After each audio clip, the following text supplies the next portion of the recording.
He is literally on the Texans. Zach, do you have the Joe Mixon update? As of right now, I just know he's coming. Oh wow, he's on the team. What happened to your throat? A little bit of a voice issue. Yeah. Not good. What happened? I think it's just really cold outside, so the vocal cords just freeze up a little. Mm-hmm. You've been inside today, though. All day. That's true. The stairwell does get a little frigid.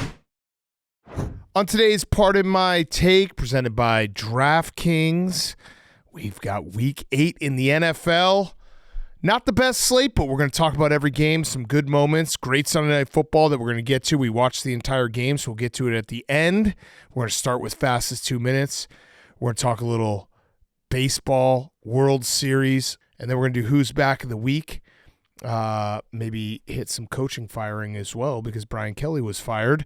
And it's all brought to you by Game Time. The NFL is in full swing. Tailgates, pack stands that buzz before kickoff, but getting in, nightmare. Queues, price jumps, getting logged out mid-click. All you want is to be there, beer in hand, losing your voice with the crowd. The Game Time app gives the advantage back to fans. It's a hack for unlocking amazing tickets and experiences in a few taps. It's incredibly easy to use. The Game Time guarantee means you can trust you'll get 100% authentic tickets on time and at the best price. Plus, fees are always included, so what you see is what you pay. We're looking for tickets for Thursday Night Football. Hank's back. No more soft bench. Thank God. Ravens at Dolphins. You can get in. I'm looking on the Game Time app right now for $61. $61. Okay, so go to Game Time right now. Take the guesswork out of buying NFL tickets with Game Time. Download the Game Time app. Create an account.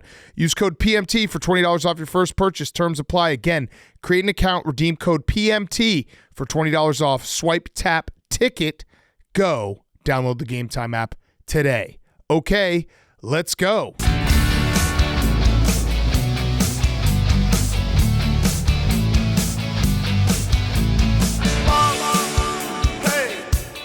football guy. Patino. AWS. Pardon my take. Yeah. Pardon my take. Yeah. Pardon my take. Yeah. Pardon my take. Yeah. Pardon my take. Welcome to Pardon My Take, presented by DraftKings. The crown is yours. Today is Monday, October 27th, Week 8. What? Some spread. What? Got him. Tick, tick, tick, tick, tick, tick. He could go over me. We start in Baltimore, where the Red Hot Bears meet up with the desperate Ravens. Caleb William hung almost 300 yards, and Randy Andre Swift Jackson went off, but it was the Ravens defense that said, "That's a no for me, dog," as they tightened up after the first quarter. Tyler Snoop, there it is, Huntley tag teamed with Derek Clapton Henry, having John Harbaugh tell his offense they look wonderful tonight after a bounce-back game. Roquan Kenny, the Jet Smith, made the Bears players look like the video board as he raced to them all afternoon, amassing a cheaper-by-the-dozen tackles, making the Bears look like a high school football team coached by Steve Martin. Ravens 30, Bears 16. What? We go down to H-Town, where Woody Marks Wahlberg might be the new kid on the block, but he's going to have a hate crime section on his Wikipedia after what he did to that Niners defense. Xavier Drama for your mama, Williams said, "Talk to my hands," hauling in a touchdown. The 49ers responded as George Kittler on the roof made the Texans defense look like a bitch, man. I'd have all the money in the world if I were a healthy man. Meanwhile, as Halloween comes around, the 49ers backup QB is turning back into a Mac-o'-lantern, leaving the ball early to go pick-or-treating as D'Amico Ryan Reynolds has the Texans looking lively. Houston 26, San Francisco 15. We head over to Foxborough, where Hank was on the scene. In New England, Drake may be the greatest quarterback of all time. Started off slow because Myles Garrett Popcorn was slipping through the Pats O-line like he was covered in butter, getting sack after sack. Harold Fanetto looked like he was in a fucking coop finna pull up to the zoo as he zoomed into the end zone to give the Browns an early lead. Speaking of sack, Hunter Biden Henry was cracked out after getting into the end zone, and Stephon Dirk Digsler said, "I want to fuck It's my fucking big dick. Who wants to fuck? After scoring his first touchdown of the season. David Njoku said, Kamehame. Not going to be enough after scoring in the fourth. Pats go marching, 31-13. Thanks, Hank. Over to memes in Cincinnati.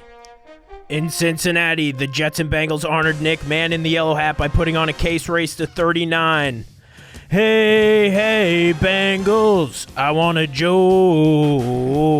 Will you throw me a TD? As he found T. Grizzly Higgins, who hit the Rolly store with the Rolly on by beating the corner for a 44-yard touchdown. Chase Brown Bear, what do you see? I see 2 touchdowns staring at me. Justin Crimea River Fields was told he was needed after being left on the sideline for some other guy last week as he found Tyler the Creator Johnson, who had trouble on his mind, being the only receiver left on the roster. Mason Ramsey Taylor lassoed in the game-winning catch from Brees Pieces Hall. As for the Bengals head coach, Zach James Taylor is singing, Oh, Mexico. Sounds so simple, I just gotta go. Now as my coaching career is probably over now. Jets 39, Bengals 38. Thanks, memes. Down to Carolina, where the Panthers were moving in quo motion. Zoran Mamandi Dalton giving the ball away for free today, and in his old age, the game seems way too taxing for him. With that, it was the Buffalo Bill Clintons who loved their little St. James Cook, who logged 2 visits to the end zone, and with the help from Ed Annie Holliver and Josh Woody Allen, they said, soon ye will believe we are Super Bowl contenders. The Bills capped off the win with a long touchdown from Khalil Shakira, sending a message to the Chiefs, whenever, wherever, we're meant to be together, specifically next week in Buffalo for a huge AFC matchup. Bills 40, Panthers 9. We go to Atlanta as Miami look good. Huh? In a touching tribute to Heat guard and neighbor Terry Rozier, I have to give them their props. The Miami Dolphins are playing with house money. Tua looked little blind, wearing a visor to keep him from getting pokered in his FBI. And it might have been giving him x-ray vision because he was attacking all the correct hands.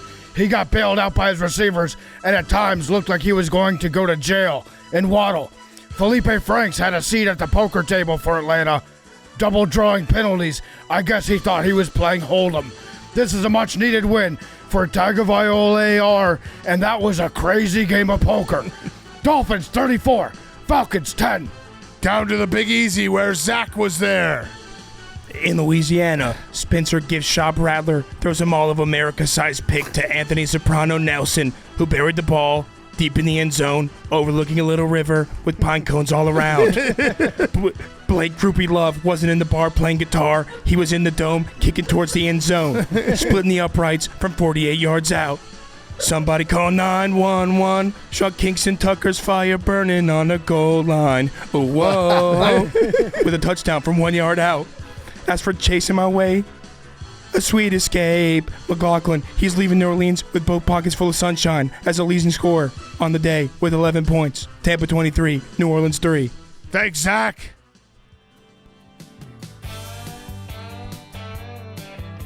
Standing on a corner, Jameis Winston down in Delco. Such a fine sight to see. It's Jalen Hurts, my lord, scoring touchdowns for, and AJ May want to be free. There goes Saquon, another sack for Zach Bond. The Birds are 6-2. Let's go, come on. Eagles 38, Giants 20. Was that a come on there? Yeah, come on. Come on. Come on. All right, and that was week 8, fastest 2 minutes, brought to you by our friends at Chevy. Football season is here. Whether you're grinding through the week or gearing up for kickoff, there's one ride that's always game ready, the Chevy Silverado. The Chevy Silverado is a longtime partner, pardon my take, and our favorite truck, and it's all about grit. From job site to tailgate, Silverado lets you show up strong and tackle any task. Built for the hustle, ready for the game, Silverado is America's most dependable full-size truck. For J.D. Power 2025 award information, visit jdpower.com/awards. Head to chevy.com to learn more and build your own Chevy Silverado.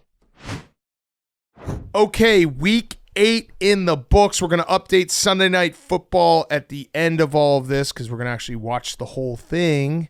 And PFT week 8 overall, F- grade. I wouldn't say F- grade. The New York Football Jets got to win. Well, we are going to start with that. But overall, I think it was the combo of 6 teams on a bye, 6 and some of them good teams, and then also just some really ugly blowout games that were completely not competitive. Yeah, not a lot of really wire to wire football today, including the 3 late slate games that weren't competitive. Which that I think always, whenever you have a early slate that doesn't have a ton of excitement, you're like, well, at least we'll get one good game. But again, we're taping this early, so maybe we have the Sunday Night Football game to save the whole weekend. But let's start with Memes Jets. Jets 39, Bengals 38. Memes, the Jets have won a game. What a win. Gotta feel good. Let's go. I'm happy for you, Memes. I'm happy for you. Very happy for you. Memes, you were a little teary-eyed after. I feel like that was a lot of weight off your shoulder. Was it funny? What? Max is just snickering and pointing at something. No, Memes, this is good. This should be a good moment for you. This should be a good moment. I'm being Memes, congratulations. Memes, congratulations. You don't have to be. You can lay What your is he guard down, pointing to? Memes. What is he pointing to? You got to speak with the class here, Max. Nothing. We just have to unplug the mic. Yeah. You have to unplug what? I cut the wide mic cut out, and I cut to the wide mic, and there's just nobody there.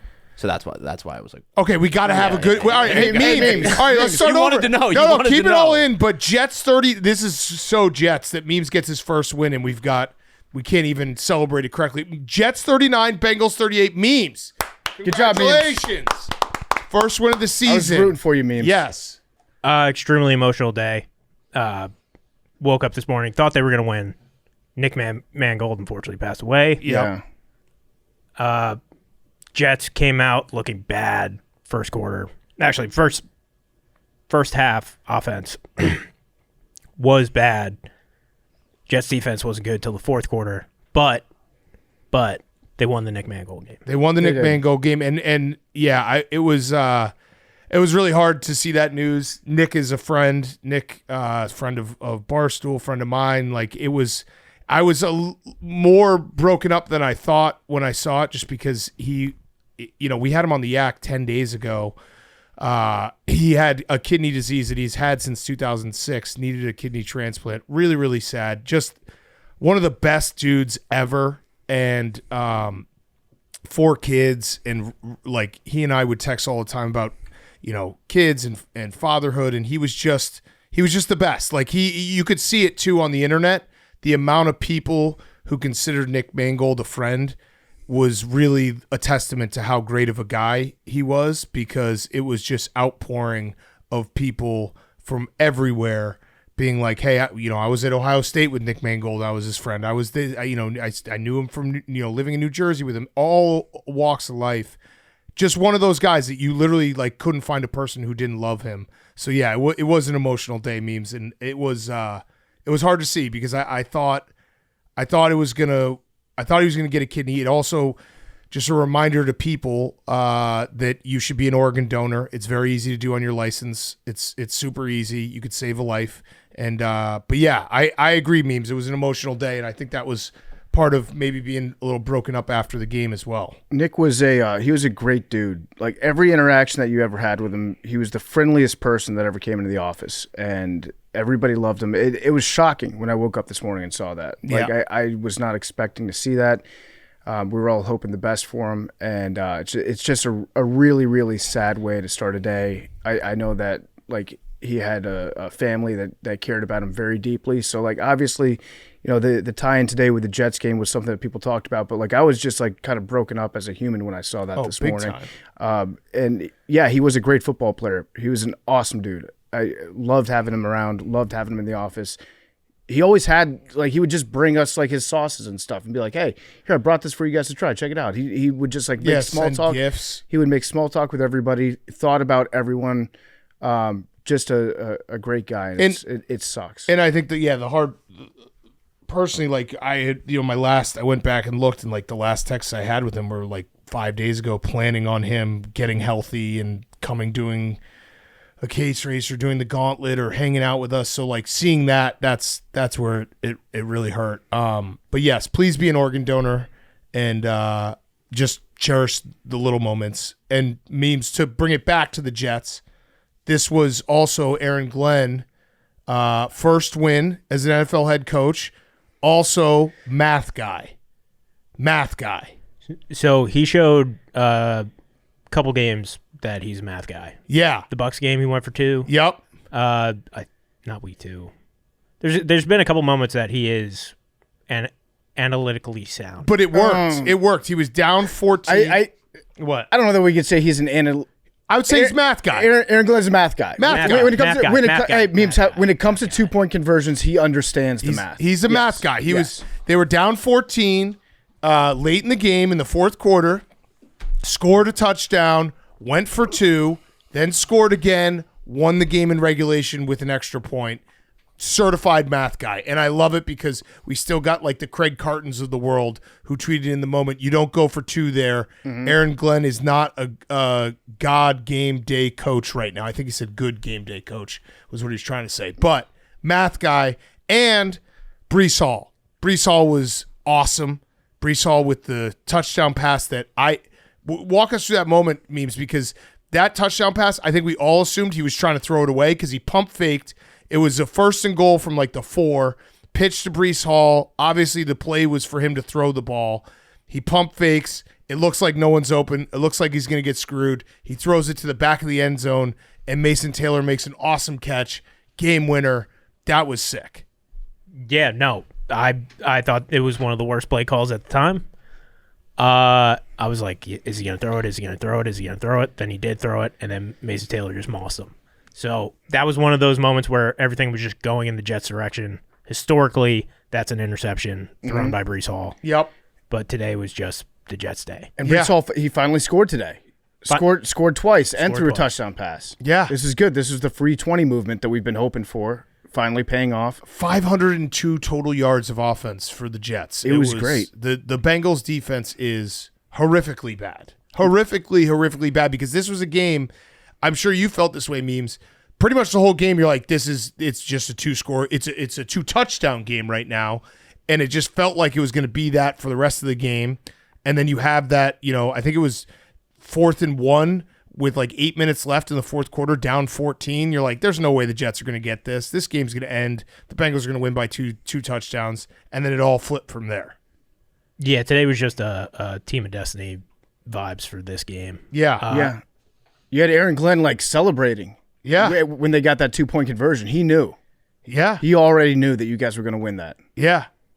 They needed a stop and score the entire game, and then they finally got it. They got like 3 stop and scores in a row at the end. It was crazy. Like the Bengals offense just hit a wall on those final like 3 or 4 drives, and you needed 3 and outs. You got them, and then you got them again. Then you got them again. I got a question for you, memes. The very end of the game, after you forced the Bengals to turn it over on downs, and there were, 40 seconds left in the game? Yeah. Bengals didn't have any timeouts. Were you celebrating at that point, or were you waiting to see, are we able to snap the ball and take a knee? No, I was celebrating. You were? I was celebrating. Okay, Yeah. You knew, finally we're free. Yeah, all you needed was 1 knee, and they were good. Are you thinking maybe a second win? Honestly, Yeah. I don't think they should lose another game for the rest of the season. Okay, Yeah, this let's is where go, it starts. memes. This is where it starts. I Let's like go. it. Max is shaking his head. Yeah. But I Don't shake your fucking head. I think you have something that bonded the team today. Yep. The players clearly don't like the owner. If you see Justin Fields, Counterpoint, did Woody Johnson do a great job of owning this team by publicly throwing his quarterback under the bus, thereby making the whole team unite as a whole against the owner? yeah, Woody Johnson, the motivator. Also, it's like the plot of Major League. yeah. Also, Woody Johnson with a hilarious quote about he was asked if he's a good owner, and I think it was from Diana Rossini's article. Shout out Diana, Great reporter. He said, "Well, I'm obviously not a good owner in terms of winning. Mm-hmm.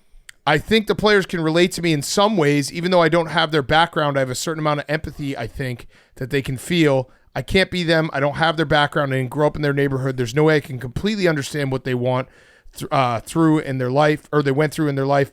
But I think they know that I'm an understanding person. I'm willing to listen to anybody to tell me anything they want to tell me. I'm willing to listen to their ideas too. That's a long way of saying I do the bare minimum as a human being. I think that it's him saying, like, I think that I'm cool. No, Like there's nothing about me and my background and what I'm about that should be uniting me with any of these guys. But sometimes I say hi to them and I think that they like it when I talk. Yeah, he's like, I have a certain amount of empathy. Yeah. Not a ton, but a good amount. Like there's something there where he can listen to someone say something and listen to them.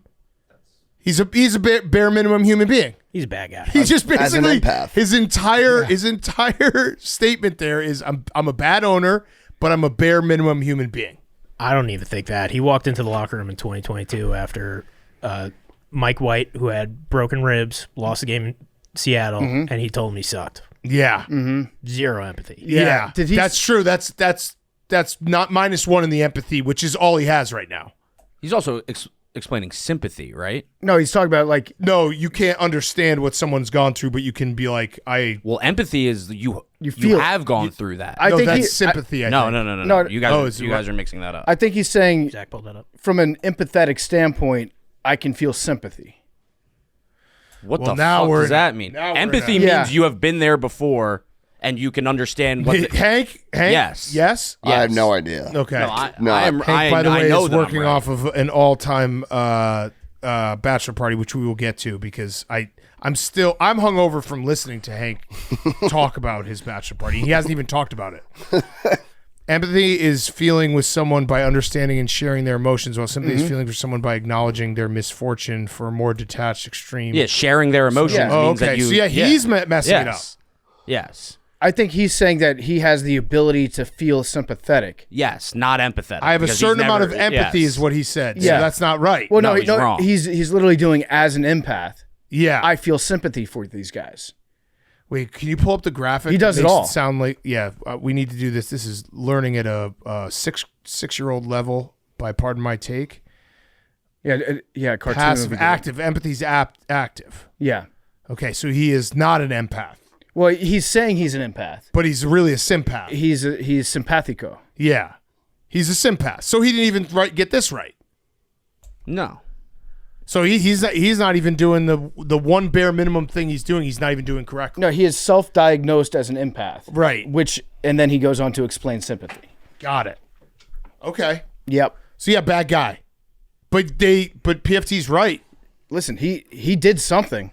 Justin Fields was crying in a closet this weekend. Justin Fields is now 1-0 as a starting quarterback after his owner threw him under the bus and then backed over it and then had his son come in and drive over him again and then back up again and then drive away. Yeah.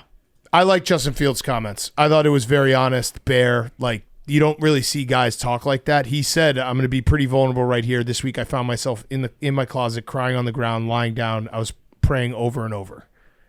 That's what Woody Johnson did to him. Yeah, Justin Fields found God this week. Yeah. And Woody Johnson's like, I can relate to that because when they found out my shithead son, although we love Brick, was the manager or the De facto GM. de facto GM of the Jets, I went into my closet that is bigger than most people's apartment and shed one single tear. Yeah. Listen, if you can find God, you can find Ty Simpson Yeah. or Ty Johnson. And that would be cool if they got Tyson. That would be I think he's an amazing not job. eligible, but yeah. Ty Johnson was wide open, hit him in stride. He did all this without Garrett Wilson. 9 receivers got caught passes from Justin Fields. Also, Justin Fields with one of the funniest jump passes of all time. Dunked that shit. He jumped and then threw it Was it behind a complete? receiver. You grounded it? Yeah. You grounded it? Yeah, it was good. It was good. I'm happy though for you, Memes. This is a good day. So you're saying they could maybe run the table For Nick Mangold. for Nick Mangold? So they got the Browns next week. Browns? Or Browns after a bye. After a bye, so bye them Browns. Yep. Then against the Patriots. Ravens, see it, the Falcons, Ravens. Dolphins. I mean, Yeah. hey, Just come together. Yeah. Come together. come together, come as one, Play Ookie Cookie. and do it. Yeah, and if I'm just talking. Memes, if you look at the one score graphic, they should be 6-2 right now. Also, great timing to get a win right before the bye. Great timing. Great timing, because now you get to basically enjoy this win for an entire 2 weeks. Next Sunday, you're like, well, we won our last game. We're hot. Yeah, and then when the offense has -10 passing yards against the Browns, we're back. Right. No, that's not going to happen, Memes. You guys are going to go on a roll. You're right. We're bonded now. Bonded. You guys share something, and it's just good. I just feel good for Jets fans. They've had to deal with a lot of shit this year, sometimes from the media like Memes, sometimes from the media like Rossini's, sometimes from their own owner. It's just been like one hit after another that's come to Jets fans, and getting to enjoy a big win against Joe Flacco and the Bengals is it's just good for the vibes. I'm just glad that Jets fans are going to get to have two full weeks as a winner. Yeah. That's awesome. That's a great feeling. Memes, do you think that there's a possibility that Brick Johnson has ever been fired as a head coach of the Jets on Madden like you? No chance. You don't think so? No. Why? He seems like he knows what he's doing. Okay. For the Bengals, that was as bad gets in terms of defense. Their defense is so bad. That was the second time in 25 years the Jets have gained 500 yards of offense. Actually, both of them coming against the Bengals. But they're horrifically bad. They had a win rate, pass rush win rate of 1.3%. Do you know how bad that is? It's very bad. That's so bad. The Bengals, when scoring 38 plus points, the last 2 seasons are 1-3. First 56 seasons, 54-4. That's they're doing the same thing they did last year, where you score 38 points in the NFL, you should win the game. Yeah. They did not win the game. They got absolutely diced apart by a Jets offense that was not good up until this point. And it feels like, as good as the Joe Flacco was, the story, him playing well, him maybe giving hope to the Bengals fans, which I bought in on because it's Joe Flacco, doesn't feel great for the Bengals locker room. Jamar Chase was asked after the game what they got to do to change up losing games, even when they're putting up points. He said, "I don't know, ask Zach. It ain't my job. I play offense, not defense." So he passed it to Zach Taylor, the head coach, and then Zach Taylor said on the Bengals loss to the Jets, "Not acceptable, humbling. Someone needs to step up and lead the group." Yeah, I mean, Is that someone in the room? that should be Zach. That should be you, buddy. Yeah. Now, I do agree with what Jamar Chase said. Oh, yeah. Like, if I was Jamar It's not Chase, his fault. I would be pissed off too. You got Joe Flacco running for touchdowns, still playing well until the very end of the game when he struggled to keep the offense on the field. But overall, like, if you got this game from Joe Flacco, you're happy. Offensively, you're happy today. They did hit And that wall, but yes. This is the first time that Justin Fields has won a game when their opponent scored more than 21 points.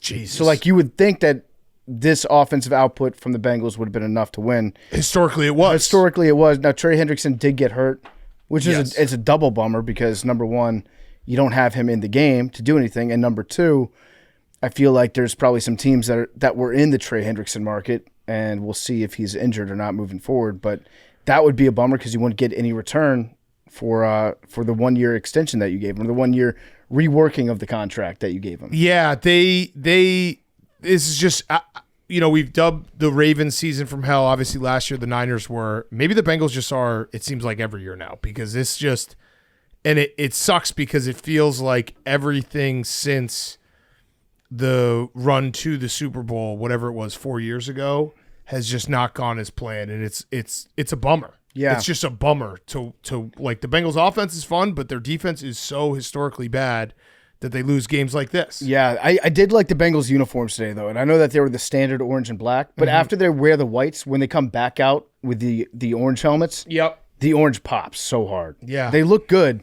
They, like, physically, they look like they should be a good defense. They're just not. They gotta blow the whole thing up. Yeah, I don't know what else the answer is. I don't, because, like, halfway through this game, Bengals fans were feeling really good about themselves. Yeah, they had a good. path. They were like, Joe Burrow. No, we got Joe Flacco.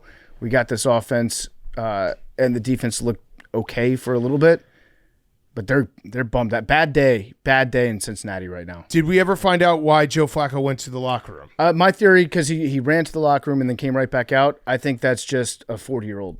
Okay. Sometimes you got to piss. He just had to take a piss. Yeah, even when he was running around on the field, because he had one scramble for like 11 yards, he had the touchdown run. The way that he moves looks a lot like me at 3 a.m. when I have to get up and go to the bathroom and come back. Yeah, because that did feel like they said on the broadcast that Jake Browning was warming up, and that was never the words you want to hear in that moment. It sounded like a threat. Jake Browning is warming up, Bengals fans. That does sound exactly like a threat. Yeah. Like, hey, guess what? You guys are all in big trouble. Yeah. Jake Browning's Plot got the twist. ball, and shit's about to happen. Okay, next game. Ravens 30, Bears 16. Bad. It was an ugly one. I don't really know what. Well, let's start with Caleb. He was not good. He had. There's a lot of obvious discourse about Caleb every single week. My biggest thing with him right now is that the feel for the game feels to be lacking, and it feels like there's a panic that's like he doesn't see or feel the game, and it comes out when you see there was 2 really bad intentional grounding penalties. There was the end of the first half when he didn't get out of bounds, which I that one he might have gotten smashed there. That one was like it was also the stuff that came after it that made him not getting out of bounds a great idea. Yeah. Like that was a normal football play. You can't always get out of bounds. But this game is and I said this on Friday, and I know people are going to want me to like freak out and say the sky is falling. I did not expect to win this game. Did I expect it was going to be Lamar Jackson and that was how we're going to lose? Yes. Tyler Huntley I do not think is as bad as Cooper. He's better than Cooper Rush. The Bears defense, I've been saying it for the last 4 weeks. When the takeaways go away, it's not going to look good. And that's what happened today, where you had no turnovers. We didn't take the ball away. The cornerbacks are not great. They're very injured. The pass rush has no dudes outside of Montez Sweat. Like, there's just no difference makers overall that can change the course of a game. And Caleb has to play better. He has to play better because we're kind of in that spot now where I'm taking the whole year as I'm not freaking out game to game, but he has to start playing better, and he has to start like the games where the defense can't take the ball away. That's when the offense has to step up. We've had games where the defense has saved the offense. These are the type of games where it's a winnable game that you have to be able to score touchdowns, not field goals. And that's the biggest thing is the first 3 weeks for the Bears, they were 6 for 7 in the red zone in terms of touchdowns. Since then, weeks 4 through 8, they're 5 for 16. They get in the red zone. They don't score touchdowns. You saw it in the first 2 drives of the game that were looking good and then stalled out. And I don't really know what that is, but it's got to be better. When Caleb panics, you know how we say Josh Allen just hits all the buttons? Caleb does the thing where you just hold down the pass button really hard. Yeah. And when he's spinning around and he's like not getting to or he sees his first read not open, he feels a pass rush sometimes that may or may not be there. His answer is always just like throw the ball harder. Yeah, it's just and that's where he loses a lot of the accuracy when he goes to like the second guy or the third guy. I don't know. Today the Ravens played pretty good. They played good football. Roquan coming back for the Ravens was huge for their defense. And they cheated. He was everywhere. And the Ravens cheated on the injury report going into the game. Yep. Lamar Jackson, he was listed as full participant on Friday, and then they had to go back and retroactively change the practice report because he was a full participant, but for the scout team. Yeah. And by the letter of the law, that means that he was not a full participant, actually. So the Ravens might get fined, but also spin zone for the Bears. That means they said, hey, we need somebody who can emulate Caleb Williams. Lamar, you're the best guy for the job. That is a good spin zone. Like Snoop Huntley cannot emulate Caleb Williams. We need our MVP to do it. It was quite a week to have that happen after the NBA stuff. Yeah. Where you had a little shenanigans on the injury report and people were crying foul, which I understand. Yeah. But overall, this was a very tough watch for the Bears offense. I don't know why we abandoned the run so quickly. It felt like it was working. It also feels like that's been the strength coming out of the bye. I still can't quite figure out the tight end plan. Cole Kmet was out. Colson Loveland got, I think he got 5 targets. He looked okay, but like in the red zone where you're struggling, where's the tight end? I don't know. So overall, it was just a bad game. And big picture, I always had, this is what people aren't going to want to hear because they're going to want me to freak out, but I really don't feel this way because if you've noticed in the last whatever it's been, 3 or 4 weeks in the Bears winning streak, have I at all said that the Bears were a good team? I have not. There's always Gateway. I said they were working towards being a good team. They have graduated from being a bad team, but I've never called them a good team. And today is why. Because I don't think they're a good team yet. They are working their way to be potentially a good team, but today are the days where you're like, this doesn't look very good. The offense doesn't look very good. Caleb doesn't look good. The defense can't take the ball away and is kind of, again, injuries happen, but everyone gets injuries. You can't just blame them all away. The defense just doesn't, when they don't get 3 interceptions, it doesn't look as special as it did the last few weeks. So I'm not freaking out. Caleb has to unload against the Bengals next week. Like, he has to look good in that game because we just saw what Justin Fields and the Jets did to the Bengals. That's going to be a big one where that might be where the freak out starts. Yeah, if he looks bad against the Bengals, then it might be time to start. We should plan on having a conversation if Caleb Williams doesn't light up the Bengals. Yeah. And listen, I'm also realizing that I'm not even year one for Caleb Williams was bad because the coaching was. He's had 7 games with Ben Johnson. I don't know if Ben Johnson fully trusts him. I don't know if he's Ben Johnson's quarterback, but you got to just keep hoping that it gets better. Can you give me a stat line? Stat line. He's got Caleb against the Bengals. What does Caleb Williams have to do for us to be comfortable in our skin on that Monday show? 300, 3 total TDs. Okay. How many rushing yards? I don't know. I'm fine with no rushing yards if he passes well. Okay. But 3 total TDs, so he can run in a TD. Okay, 3 total TDs. I think it's doable. Yeah, and he just the pick was bad. That you just can't have that interception in that moment in the shadow of your own end zone. I saw some people complaining about DeAndre Hopkins, the OPI call. I mean, you can't. We didn't deserve to win this game. That was a bad missed call. It was. But we didn't deserve to win this game. We did too many of the little things. And again, going back to, are they a good team? No. They don't do the little things correctly week in and week out where you have bad penalties. Because intentional grounding, like, that is just a sack. You are just getting sacked. Yeah. You need, like, that, and it's a sack on the quarterback. You just can't have that happen. And the clock management and the frenzy nature, and I love Cairo Santos, but this is why I've been saying for a while now that you just can't compete in the NFL today with a guy with his leg. Do you think he knows that he's allowed to bring his own balls?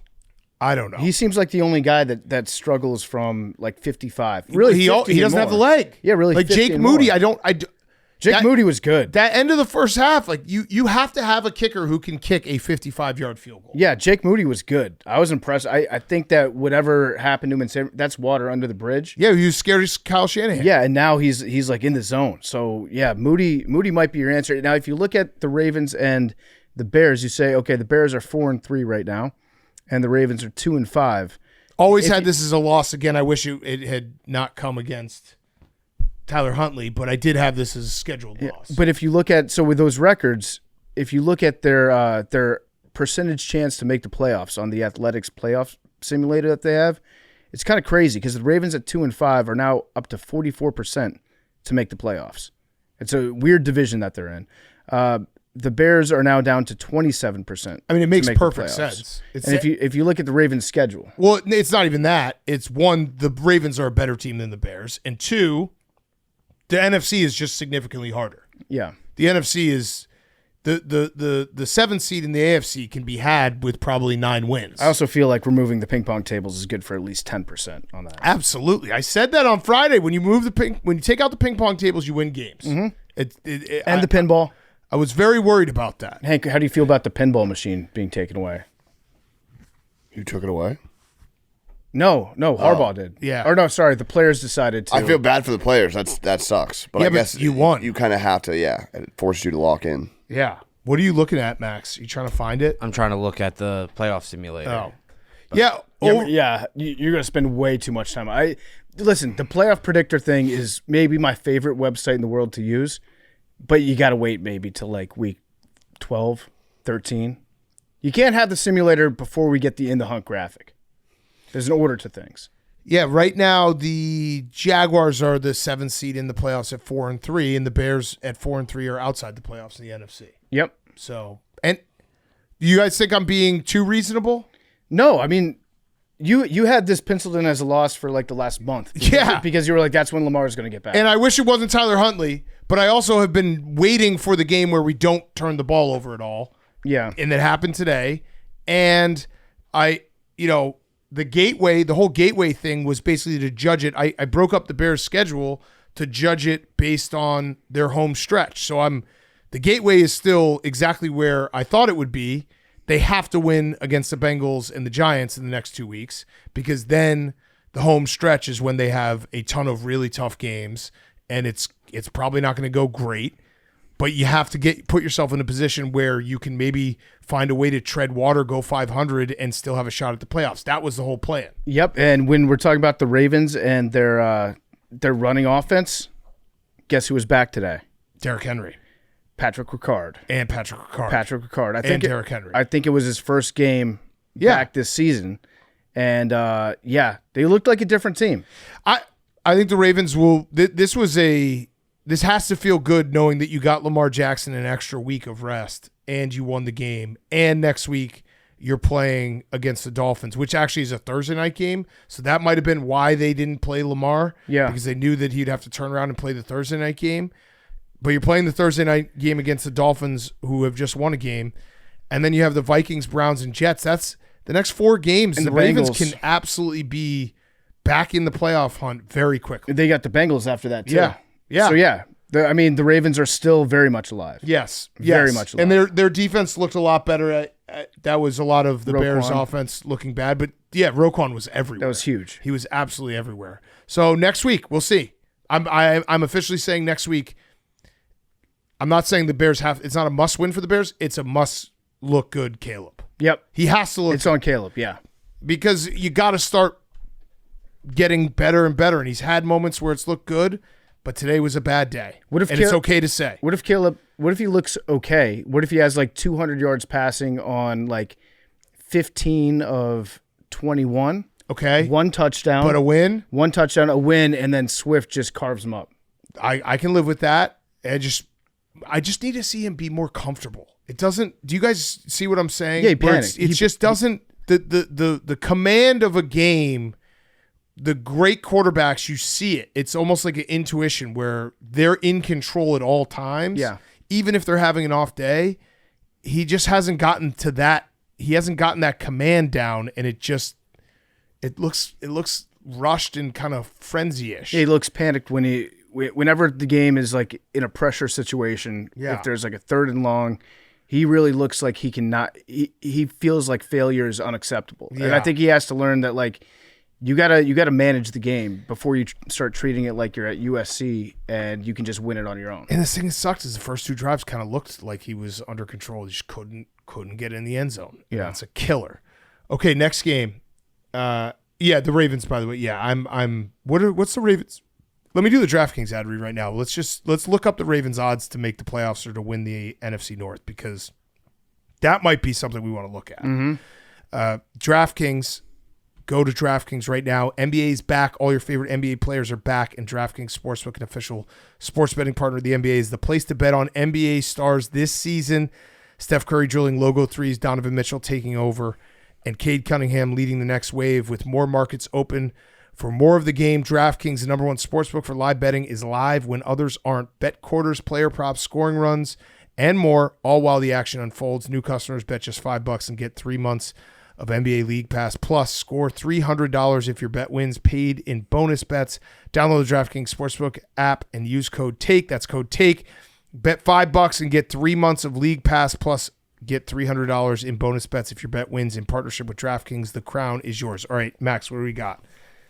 Ravens to win. Plus 105. That's it? That's it. Dang. The same exact odds as the Steelers. Because they play the Steelers twice as well. And what's their odds to make the playoffs? It's got to be less than that because they could get a wild card. We're just still gonna.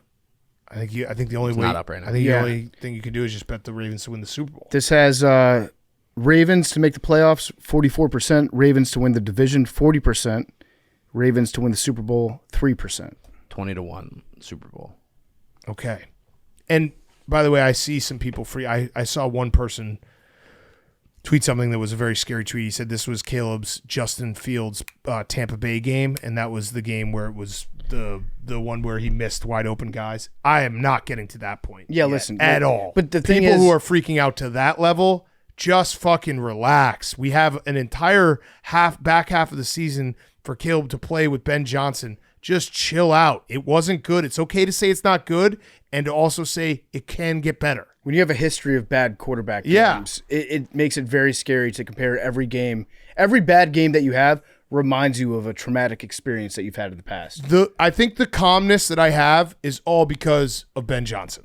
I believe in Ben Johnson. Mm-hmm. That's where the calmness comes from. I believe in whatever I Ben can sense Johnson's that, plan 'cause is. for the first time today, Ben Johnson. For the first time today, I've heard you have more faith in whatever Ben Johnson wants to do than whatever Caleb Williams is capable of. Oh yeah, I mean Ben Johnson is the key. Yeah. It's Ben Johnson's team. I have faith in Ben Johnson. He will decide if Caleb is his guy or not. It's Ben Johnson. It's off your shoulders now. It's off my. I like that. I like that. Yeah, exactly. Coach is coach. Yeah, I'm just here to support Ben Johnson. Yeah, that's good. Okay, the Eagles 38, Giants 20. Max, easy win. Easy win. Easy. Took care of business. Saquon finally had his big game. That was huge. He was like the second play from scrimmage, 65-yard touchdown. He hadn't had a 20-plus yard touchdown all season yet, and he did tweak his groin, but he ended with 150 yards on just 14 carries. I wonder if he would have come back in the game. It was pretty much out of reach when that happened. Yeah. So I'm just hoping that it was, safety Safety first. Yeah, Safety safety first. first. Yeah. Safety first when the game was pretty much out of hand. The Eagles look good on both sides of the ball. They're running the ball really well. Jalen Hurts again had a very good game. The pass rush was awesome. The refs played really well for you guys too. Yeah, The refs played great for you guys. sure. Game ball? Game ball to the refs?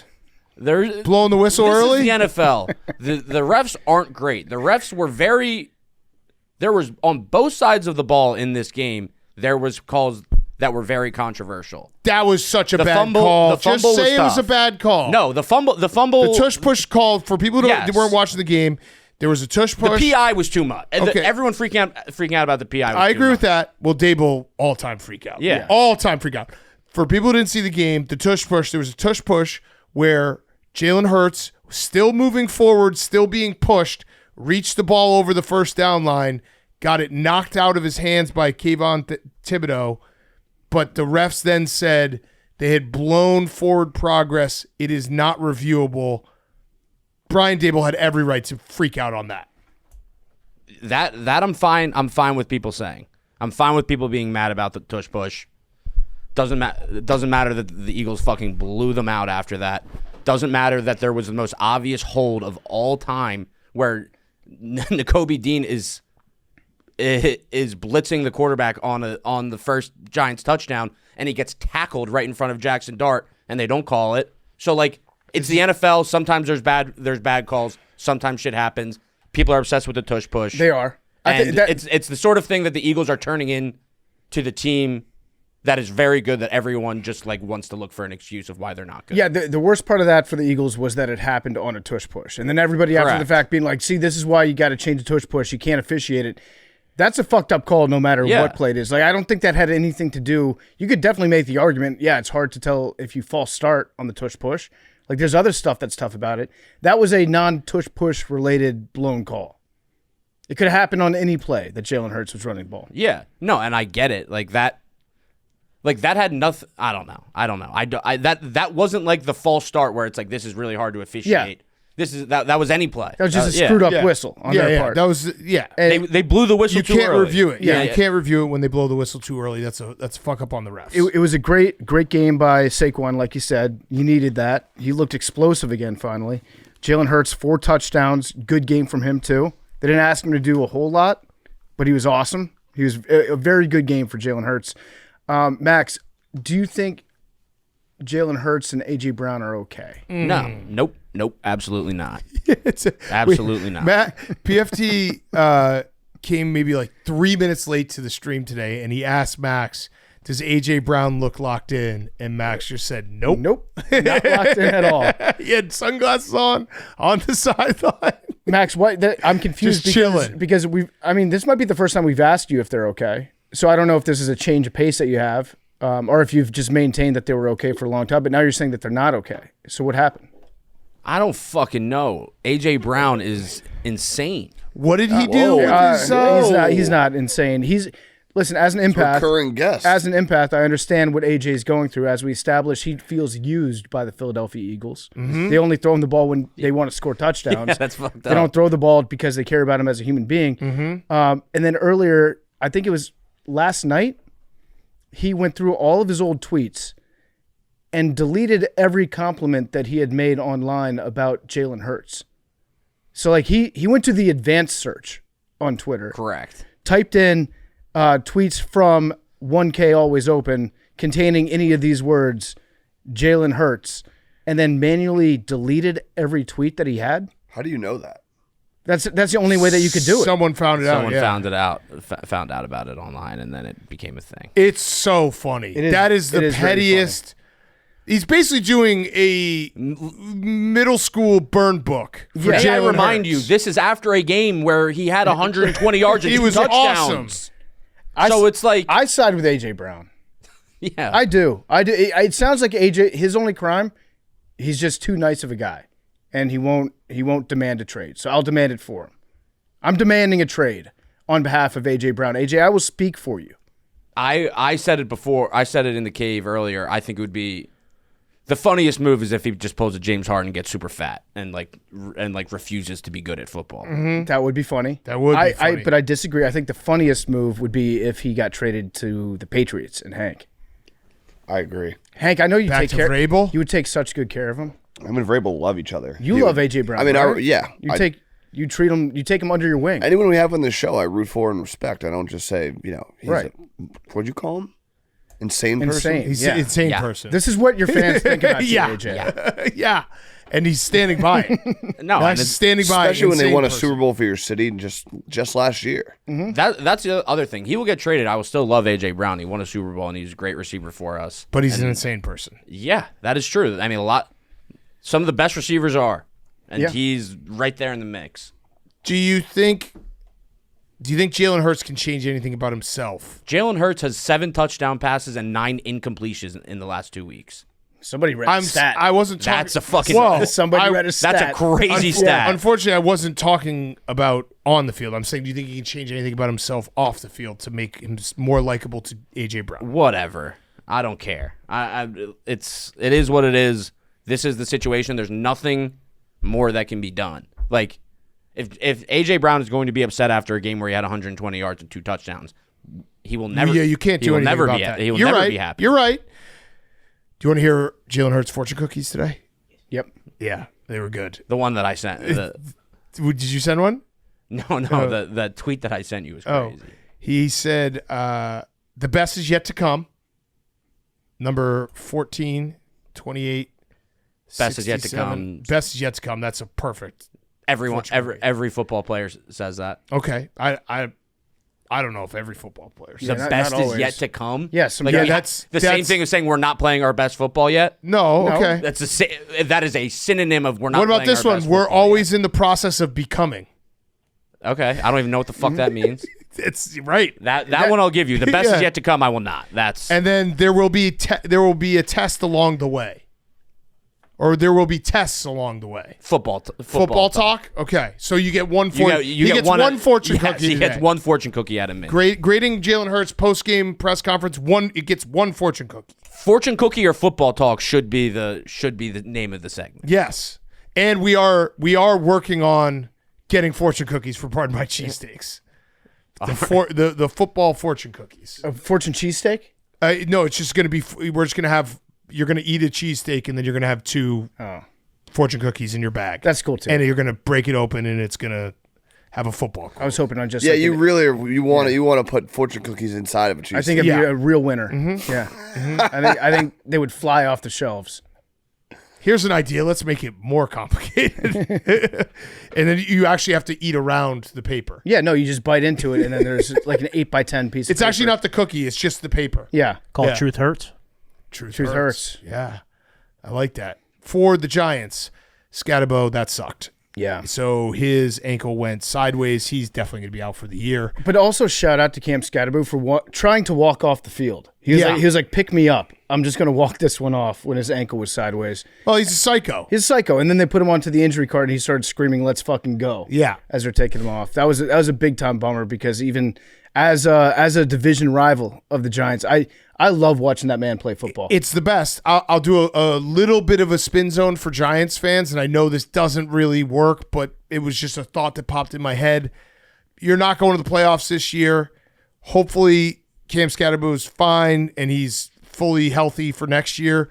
This is less hits that he has to take, and you get maybe a fresher, depending on how the injury goes. You never want to get injured, but you can kind of spin it in your head like, hey, his running style only has a certain shelf life of carries, of hits, of everything.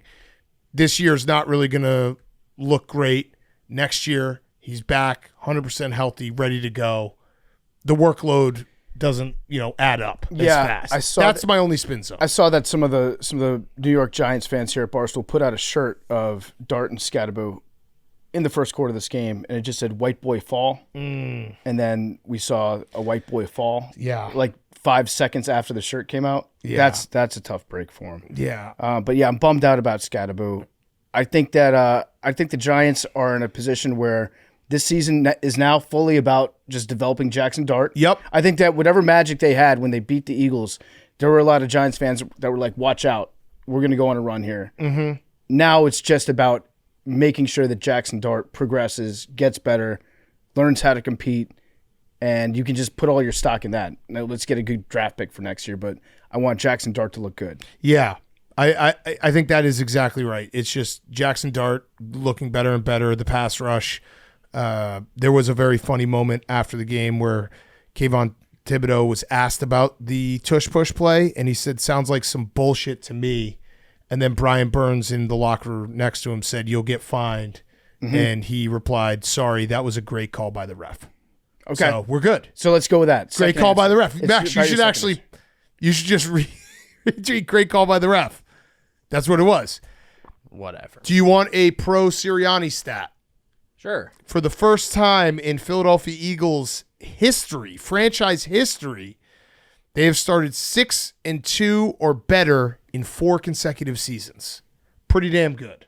That's Nick Sirianni. Mm-hmm. Pretty damn good. Pretty good. You're not satisfied. No, because I'm sensing this is like a recurring theme sometimes with Max and the Eagles. Wins that should feel like wins that actually feel like losses. Yeah. And no, this was a like dominating win. No, but AJ Brown. But you're still kind of bummed out about the whole AJ Brown situation.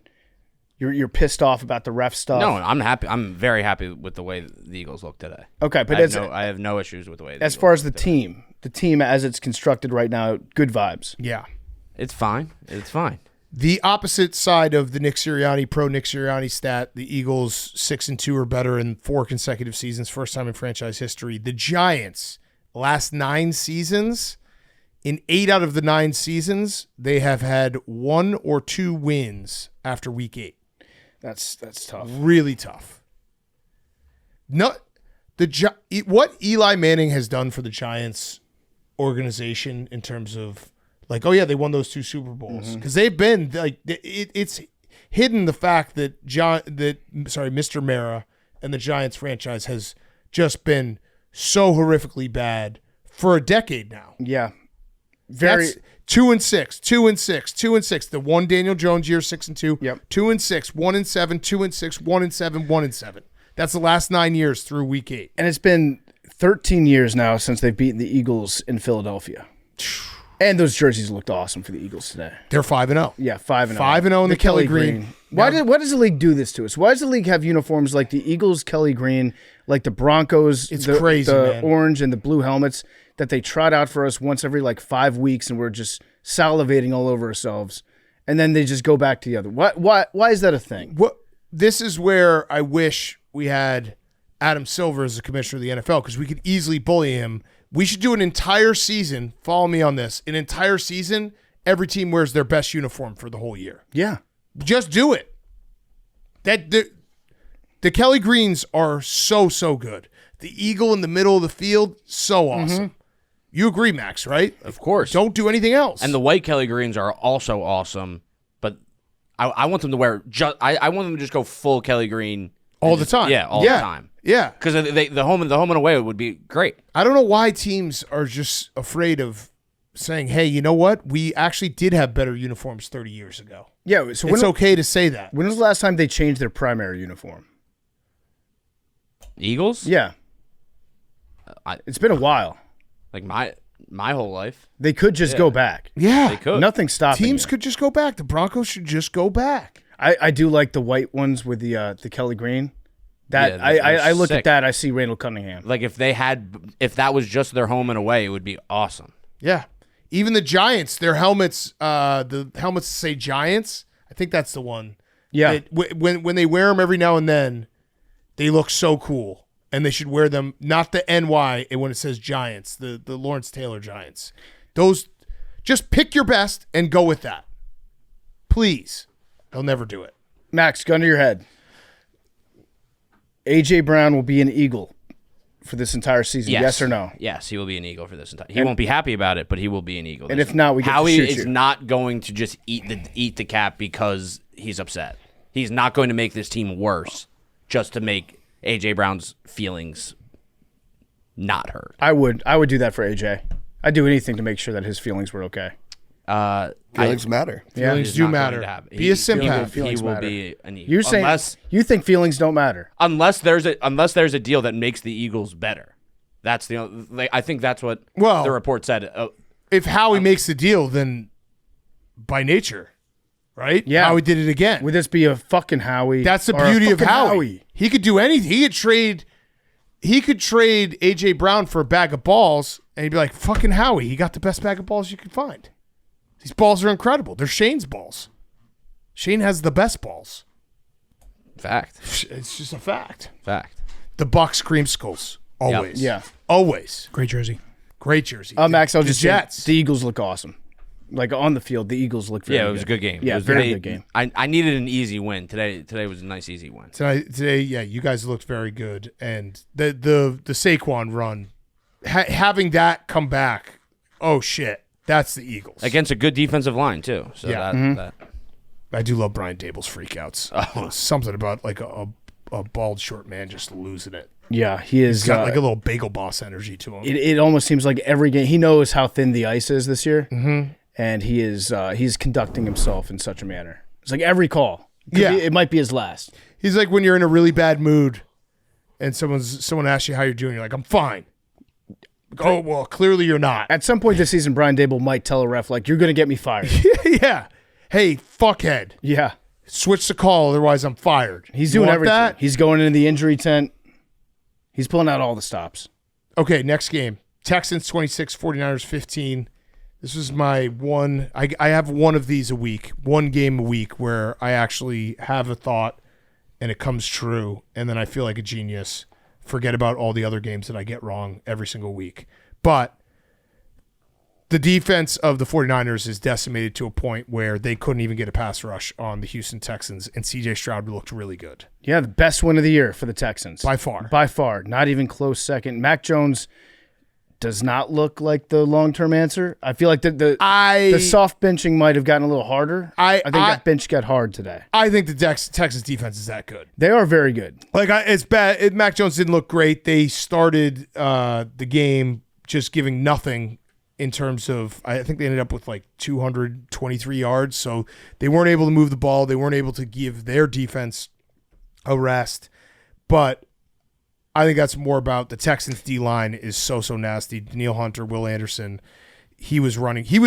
Mac Jones, I think he only got sacked twice, but he must have gotten hit hard a million times. Yeah. It felt like every play he was almost going to die. He had a couple where he was scrambling around, got hit, was slow to get up, and then reminded him, okay, you can't be hurt right now, Mac. Yeah. Get back. We don't really have any other options, so just go back out there and pretend it doesn't hurt. Here's what the Texans did a good job of making the Niners like entirely one-dimensional. Yes. They took away the running game, and they're like, Mac Jones is going to have to beat us. Mac Jones could not beat them. Yeah. Yeah. And it was just a really good game for, again, C.J. Stroud looked comfortable C.J. Stroud again, where he was hitting everyone. They didn't have Nico Collins.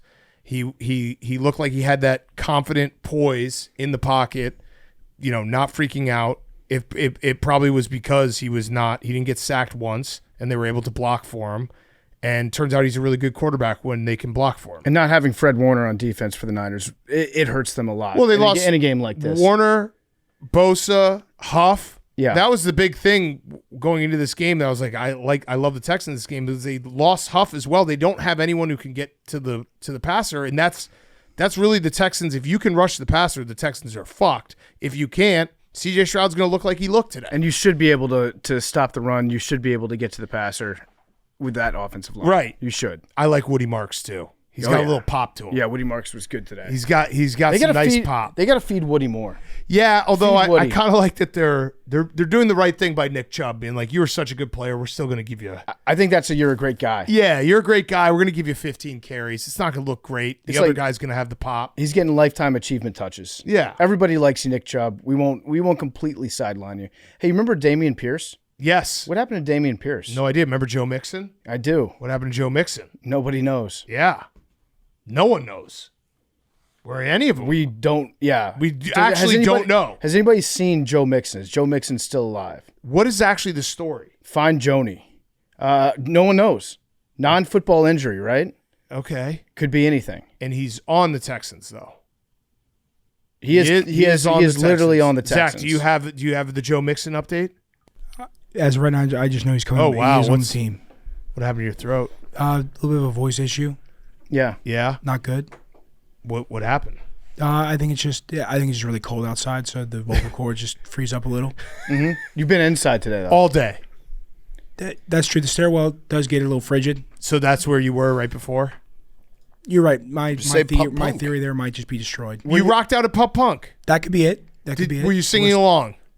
I was. They play some great songs over there at Pop Punk. That's okay. There was a Put on a good moment. show. By the way, Zach is a fucking star. Him and Jacob are both stars. Oh, the cream team. The whole crowd started chanting for them. We got Jacob up on stage. He got his round of applause, and we were looking for Zach. The entire room was just chanting Zach, and he was nowhere to be found. We had to look all over for him. We dragged him out from the basement, got him on stage. Zach leans over to me. He goes, we're in Iowa, right? I was like, yeah, we're in Iowa. And he goes, what's up, Iowa? It was great. It was Nailed great. it. Into the mic. No, they're the best. Do you know that they are Steph and LeBron? They were actually born in the same hospital. Yeah, it's crazy. Crazy. Which hospital? What's up? What hospital? I need a stat correction on that because I think I reported to Jacob the wrong hospital. Oh, So that's on me. What hospital? Hospital.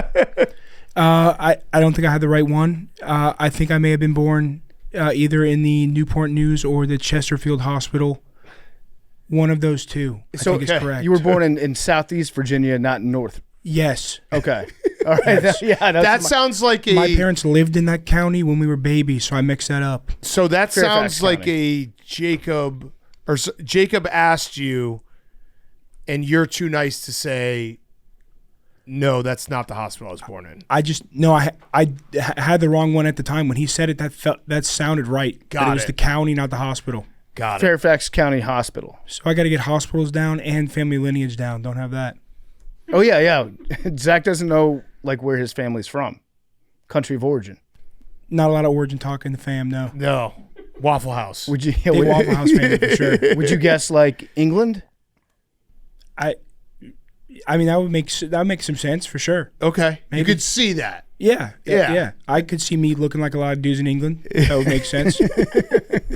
Finding out where Zach's from.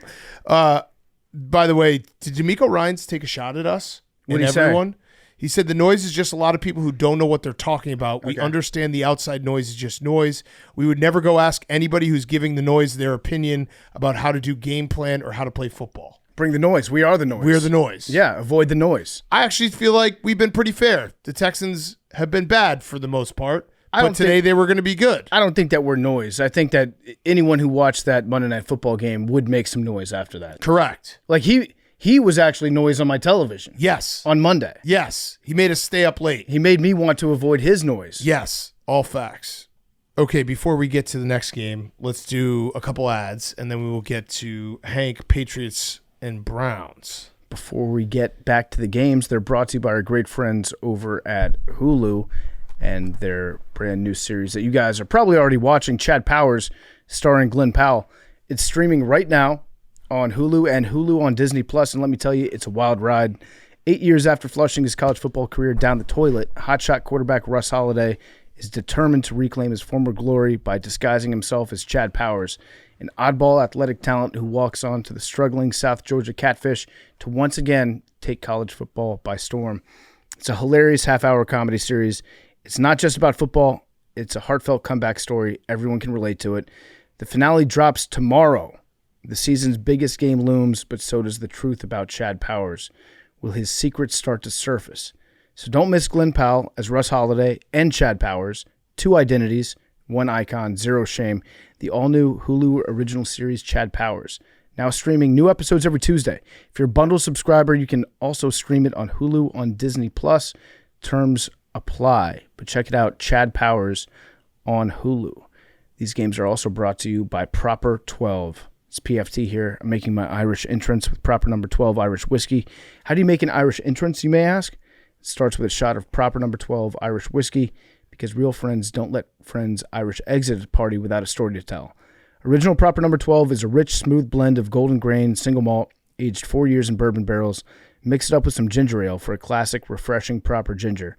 In the mood for something smooth but a little sweeter? Try Proper Irish Apple, a delicious blend of Proper's award-winning Irish whiskey with crisp, fresh notes of apple. Get out there and make your Irish entrance. Anything else just wouldn't be proper. Make your Irish entrance with Proper number 12 Irish whiskey today. Okay, Patriots 32, Browns 13. Hank. Yes. That was every Browns game ever. We said it a few weeks ago. The Browns do the same thing every single week. Their defense is awesome in the first half. Then their defense can't stay on the field forever, and their opponent kicks the shit out of them. They held the Patriots to 3 field goals in the first half. Then the Patriots absolutely whooped the shit out of them in the second half. Yeah, no, the defense was really, really good. They made Drake May look human. Threw a pretty bad interception in the first half. But it was a good win. Like, he was getting the ball out quickly. He kind of adjusted to the pressure coming. He was getting the ball out quickly, still making accurate deep throws. And it ended up being, like a snoozer, no doubter in the second half. But there was a solid portion of the first half where I was like, this feels a little sketchy. Yeah, you're playing with them a little bit. And then the Browns did a pretty hilarious move. They called a flea flicker that didn't work. And then they immediately followed it up with a double pass to Dylan Gabriel. They were trying to throw it back to him and then find somebody downfield. That also didn't work. I think they did 2 gadget plays in a row for a total of 2 yards. And we were hoping that they were just going to do all gadgets. Just turn the entire Browns offense into nothing but gadgets. Because at that point, it's like they did not think that they could beat you with their offense. They were just hoping for like a couple fluke plays and then to have their defense maybe get a score at some point. And it looked like the Browns defense is good enough to do stuff like that. They're good enough to keep you in games. But then after a while, they're just like, I don't know how much more dominant Myles Garrett could be in the game. I really don't. 5 sacks. He played like the most dominant game ever. They were double teaming him. They were chipping him like every play. He didn't care. He was going to get a sack. And to get that from your defense and then just have nothing to do on offense was tough to watch. Yeah. Yeah. Dylan Gabriel's terrible. To Dylan Gabriel's terrible. So Myles Garrett had 5 sacks. He is the 20th guy to do that since 1982. No other guy had their team lose by more than 3 points. Most of them won because if a defensive player gets 5 sacks, you're probably going to win the game. But the very worst was a loss by 3. The Browns lost by 19. That just tells you how bad the Browns offense is. They had a good opening script and then everything else after. Myles Garrett had more sacks than Dylan Gabriel's yards per attempt at 4.5. Yeah, it's tough. It's brutal. It's very tough. I don't know. He can't be the answer. After the game, Myles Garrett kind of little broed Drake May after getting beaten by Drake May. That's how good his game was. What'd he say? He said, I think he's a great human being. I think he's a good quarterback who is soon to be a great quarterback. I like how he's grown. It's nice to be a part of his journey. Hate to be on this end of it, but it's nice to see how he's leading his team. He's helped them rebuild into what they are now. In a way, I'm proud of him, and I'm happy to see his success. Hell yeah. Almost like I don't know if that's a little broad as much as it's That's just respect.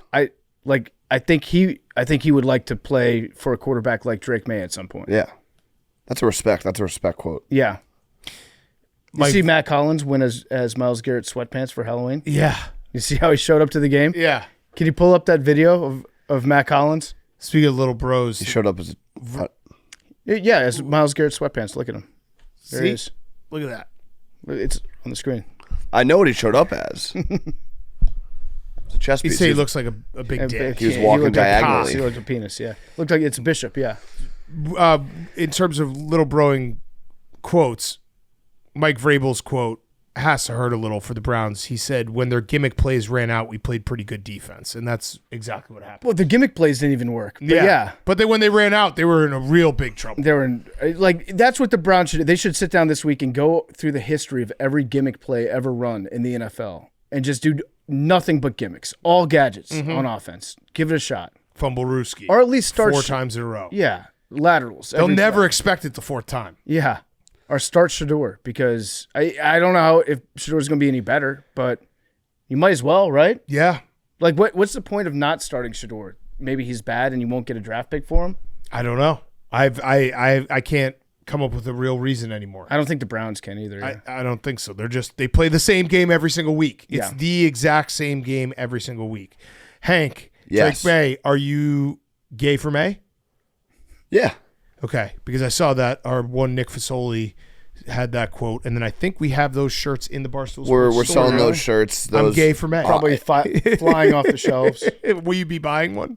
Yeah. Yeah. I like Feidelberg. Feidelberg came out with a Gotta Love the Drake Yeah, that's Seinfeld. good. I like those shirts too. We should put out our Drake May shirt. We could. That's really gay for May. Yeah. But yeah, Drake May has been I forget. You're such a weird dude. who? PFT. Yeah. You're so obsessed with him I'm obsessed with Drake May. and that picture and everything. I Yeah. honestly haven't thought about that picture since last football season or whenever we threatened to put it out. I just like threatening to put it out on you. You think about that picture. I all mean, the the time. dominoes have started to happen where it's, the Bears fucked up taking Caleb instead of Jaden, and the Commanders fucked up taking Jaden instead of Drake. Don't say that. That's not true at all. Drake May has There's a lot been of noise. playing out of control. Good. You're part of the noise. This is the noise. You guys want to do some stat talk? Go ahead, do some stat talk, Hank. Patriots QB Drake May is now the 5th player in NFL history to produce 200-plus passing yards and 100-plus passer rating in 7 consecutive games, joining Aaron Rodgers, Pat Mahomes, Tom Brady, Peyton Manning. Pretty damn good. That's very good. pretty damn good. And the other one I liked was Browns DC. Jim Schwartz has coached 49 regular and postseason games in Cleveland. Drake May's 54.5 dropback success rate against the Browns is second best QB game against this defense in Schwartz's tenure. Yeah, Drake May's having an awesome year. He leads good. the NFL in passer rating. It's 116.4. He leads the NFL in completion percentage, 75.2%. Insanely impressive. See, I don't have to put others down to build myself up. I think I'm a big Drake May stan. Who put someone down? Yeah. I'm just saying, like, I think that Drake May is a great quarterback. And much like Myles Garrett, I'm just happy to be a part of his journey. That's nice of you. Yeah. See if Vrabel's bringing back individual player warm-ups, No. announcements. What do you mean? They, since 2001, did the we're coming out as a team.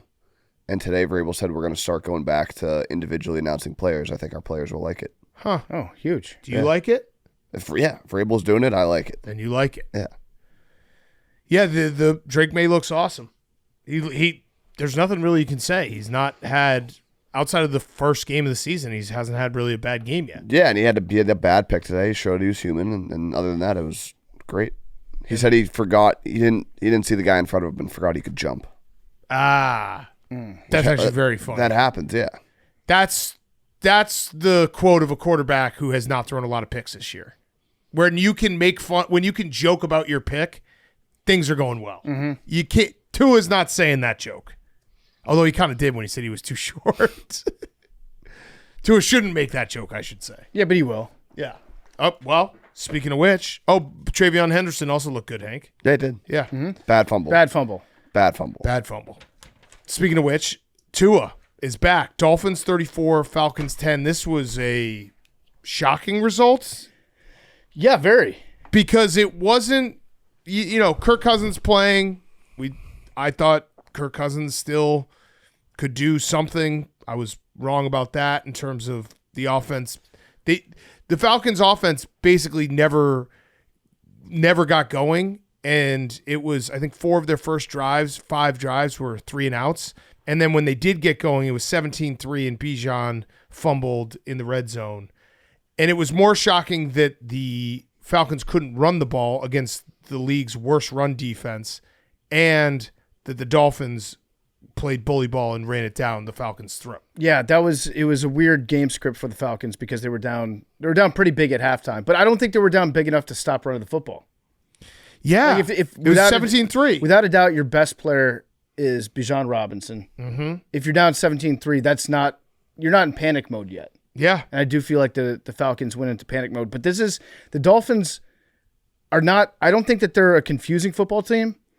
The Falcons are very confusing. Because you can't time, if you think that you can time the Falcons, you can't. I'm done with the Falcons. # done. I can't take them as a serious team after this game. I'm sorry. I wanted to believe in them this year. Yes, Drake London was out. But you can't lose by 34-10 to the Miami Dolphins, who are reeling to a point where they just got absolutely killed by the Browns. And the sky has been falling for 2 months for the Dolphins. And then they come into your house and just bully you. Yeah. Can't do it. The formula for the Dolphins is actually very clear. Loss, loss, loss, win. Loss, loss, loss, win. Okay. And next up, they're playing the Ravens. Loss, probably. Loss. The Bills. Loss. And then the Commanders in Spain. Loss. You say with it? Loss. And then they play the Saints. Win. Loss, loss, loss, win. Loss, loss, loss, win. So Mike McDaniel just has to just hold his capris as tight as he can for the next 3 weeks. You was wearing them today? He was, I think. I think we had a double. I think it was a capri off. Is it capri off? Well, we also had Tua showing up with some sort of eye infection. Yeah. Did he have pink eye? I don't know, but he had to wear sunglasses before the game inside, and then he had to wear a visor during the game, and it kind of was swaggy. It looked good. Threw 4 touchdowns. I think he might have pink eye. I think it's ass-eating season. Was this? I mean, he didn't throw an interception. No, and he could only, one of the eyes looked like it was swollen shut. Yeah, maybe he's like a sniper. He's got to close one of his eyes to start throwing not to the other team. Or maybe that was the bad eye. Yeah, but yeah, it was a good game for the Dolphins. I don't really know. They've been so bad that if you're a Dolphins fan, I guess you could celebrate this. Although it feels like you have to change everything. But you still kick the shit out of them. This is one of those nice surprise pop-up wins that you get. Big time. Yeah, you get a good pop-up win, and then you move on. Then you deal with whoever's next, and then ultimately you hope that whatever happens this season, it's going to result in the firing of everybody in the front office that you do not like. Yeah, it's a pop-up win, and for the Falcons, it's a I can't take you guys seriously win. Yeah. Loss. Because I still don't understand how they didn't run the ball. Yeah, it doesn't make sense, right? Like, I think a lot of teams you might abandon the run at that point, but you're playing against the Dolphins that have a history of blowing these types of leads. Here are the RB1s versus the Dolphins this year. Quinshon Judkins, 84 yards, 3 touchdowns. Kamani Vidal, 138 yards, 1 touchdown. Rico Dowdle, 234, 1 touchdown. Breece Hall, 111 yards. James Cook, 118 yards. Ramondre Stevenson, 142 yards. Bijan Robinson, 14 yards. Maybe they were able to sell out for the run because Kirk Cousins was the quarterback and also Drake London was out. But man, it wasn't a fluky game. It was they bullied him. I think Bijan is good enough where even if they're selling, you keep trying. Yeah, you don't just completely forget about him. No, I agree. It was a shocking result because if you had told me the Falcons lost in a last second field goal or something like that, and there were some weird things that happened, I could buy it because the Falcons are in that middle ground of they haven't shown they're a good team yet. But to lose 34-10 to the Dolphins. Just got your ass kicked. And for a long time, they had 3 points. It was like, what was that, 27 to 3? Yeah. I actually think when you're looking at a game like that, 3 points looks sadder than 0 points. Yeah. Because at some time along the way, you compromised and you kicked a sad field goal. And I'm down to just say that it's maybe the fact that Tua had the visor. Because after the game, Jalen Waddle said, I thought it was kind of swaggy. He looked different. He went out there and played a great game. We always need that out of our captain, our leader. Maybe it's, you're in a marriage for a long time and then your husband or wife comes home wearing something different, new haircut. Yeah, new like, haircut. Oh, shit. New haircut. Cut it short. This got the is bob. different. Real quick, Hank just gave a fist pump because Tucker Kraft scored a touchdown. Hank, did you have Tucker Kraft? He's in, yeah. He's the in what? PMC parlay that didn't hit. He's in what, Hank? Well, yeah, that lost, but I bet him otherwise too. There you go. Tight end day. National Tight End Day. Is that okay? Oh, I thought that maybe you'd bet on Tucker Kraft and you didn't know if the other guys had scored. No, I knew. Okay. You're saying maybe because he wasn't awake? I didn't say that. Yeah, I took a nap in the 4 o'clock game. He took a nap in the 4 o'clock That games. was What are always you the gonna do? plan. That was always the plan. I PFT. came in. Yeah. I honestly felt good. I was fine during the Patriots game. I took a little nap, drank a delicious Stella Blue Ready to drink cans. Way to espresso go. caffeine mocha. There we go, Hank. Brought me right back to life, and now I'm There good we for go. the show. That's I a great spin needed zone. a 2-hour nap. If that's wrong, sue me. Yeah, I agree. What was the cash out for that? Would that pay out? What? Tucker Kraft, anytime touchdown. I don't know. Oh, I think it was like plus 150 to 1. Oh, nice. The 1.5 to Hey, 1. Why? What? Can I not bet on the guys to score touchdowns? you You're can bet on being whatever so you want. fucking weird. You can bet on whatever you want. Okay. Yeah, I bet him too. Yeah. Yeah. It's huge. What, Max? Nothing. He just keeps looking at me. I have nothing to do with this. I feel like I'm missing something too. Same. Yeah. Hank, I want to hear about the bachelor party when we get to the afternoon games. Okay. Okay. The last early game was Bills 40, Panthers 9. Ass kicking. This was just the James Cook game. He had 153 yards at halftime. He had 216 yards in the entire game. He was so good. The Dolphins. You know what my big takeaway from this game is? I blame Joe Flacco. I blame Joe Flacco for being old and being able to still do it and having guys like Andy Dalton still think they can do it. Because he can't. He has Kirk Cousins, same way. You can't. before the car accident. Andy Dalton looked okay. He did. I watched He did. Andy Dalton in this game. He can't do it. Like, Joe Flacco has set a bad example. You're not Joe Flacco. Kirk Cousins, yeah. That entire generation. Maybe Joe's the guy. Joe's the guy. He's an anomaly. Everyone thinks that they can be like Joe. They can't. You're not Joe. No, It was no sad Flacco. watching- He had a very, very comical fumble. Very comical fumble. Couple sacks. Couple bad clock management. It was just a bummer to watch the Panthers. I actually think Meow Mix guys should bring their podcast back right now because you got absolutely killed. And the Bills, because we kind of forgot about them. They lost 2 games in a row. Went on bye, played the Panthers. They played some good run defense today, which Rico Dowdle and Hubbard are a good running game. And the Bills did a good job against the run. And James Cook continues to be awesome. And Josh Allen smiled. Yeah, he was happy. He smiled after the game, so his grandma's happy again. He was very happy. Shout out Nana. This game it's more along the same lines of what Buffalo just does after bye weeks. Yeah. So they're now 9-0 after the bye with McDermott. They average, but going into today, 27.5 points, 352 total yards, and their defense steps up to, after the bye, they allow 17.6 points per game. Mm-hmm. And then they also forced, in the past, 17 takeaways today. Obviously, they scored a lot more points than what their average was. Their defense looked great, too. I'll be interested to see if they can hang on to this, if this is now the Bills that we should expect, or if they just played Andy Dalton. Yeah. I don't know which one it is, but whatever they were doing today looked really, really good. Yeah, it looked very, very good. Easy win. Needed kind of one of those easy wins to get back on track because remember, we were saying it, the Bills' 2 losses, it wasn't just the 2 losses. It was the games before that. where they kind of struggled a little bit with the Saints. They kind of struggled a little bit with the Dolphins, where it didn't look like clean. This one looked clean. James Cook was off. James Cook was so good. That was the fourth time in NFL history a player has had 215 plus rushing yards and 2 touchdowns with under 20 carries.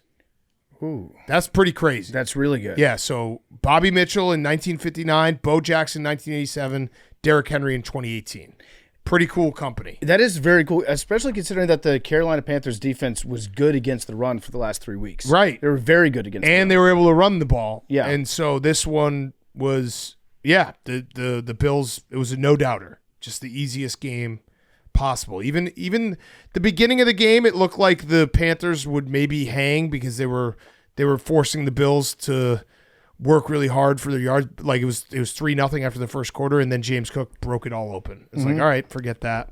That was not going to happen. This is a good thing to happen to the Bills going into this weekend. Who are they playing? They got the Chiefs. Oh, They got in Buffalo. We got our Bills Chiefs game in Buffalo. Ooh, Maybe a little snow. I don't know what the forecast is. I hope not. I'd like to see the lake get involved a little bit. we don't need snow. Whose line is it anyway? Whose line is it anyway? DraftKings I guess. Sportsbook. We don't know. Yeah, it 'cause doesn't matter. Yeah, because of Monday. Yeah, but they'll still probably put one out. I'm going to guess right now it is Bills minus 2.5. 3.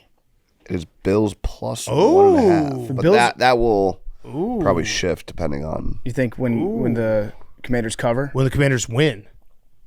Yeah, Outright. Commanders win. That line shifted today. Blowout. Somebody knows something. It's down to 11.5. Would that? Oh, okay. Yeah, someone knows something. 10.5. 10.5. It shifted again. I mean, Terry's back. Oh, Tebow's back. Someone's got some info. Shit's about to get wild. Mm-hmm. Marcus. Okay, let's do a couple more ads, and we'll do the afternoon games, and then we'll talk Sunday Night Football. Before we get back to the games, they're brought to you by our great friends over at BetterHelp. This podcast is sponsored by BetterHelp. Shorter days don't have to be so dismal. It's time to reach out and check in with those you care about and to remind ourselves that we're not alone. As seasons change and days grow darker sooner, it can be a tough time for many, especially as your athletic season gets busier.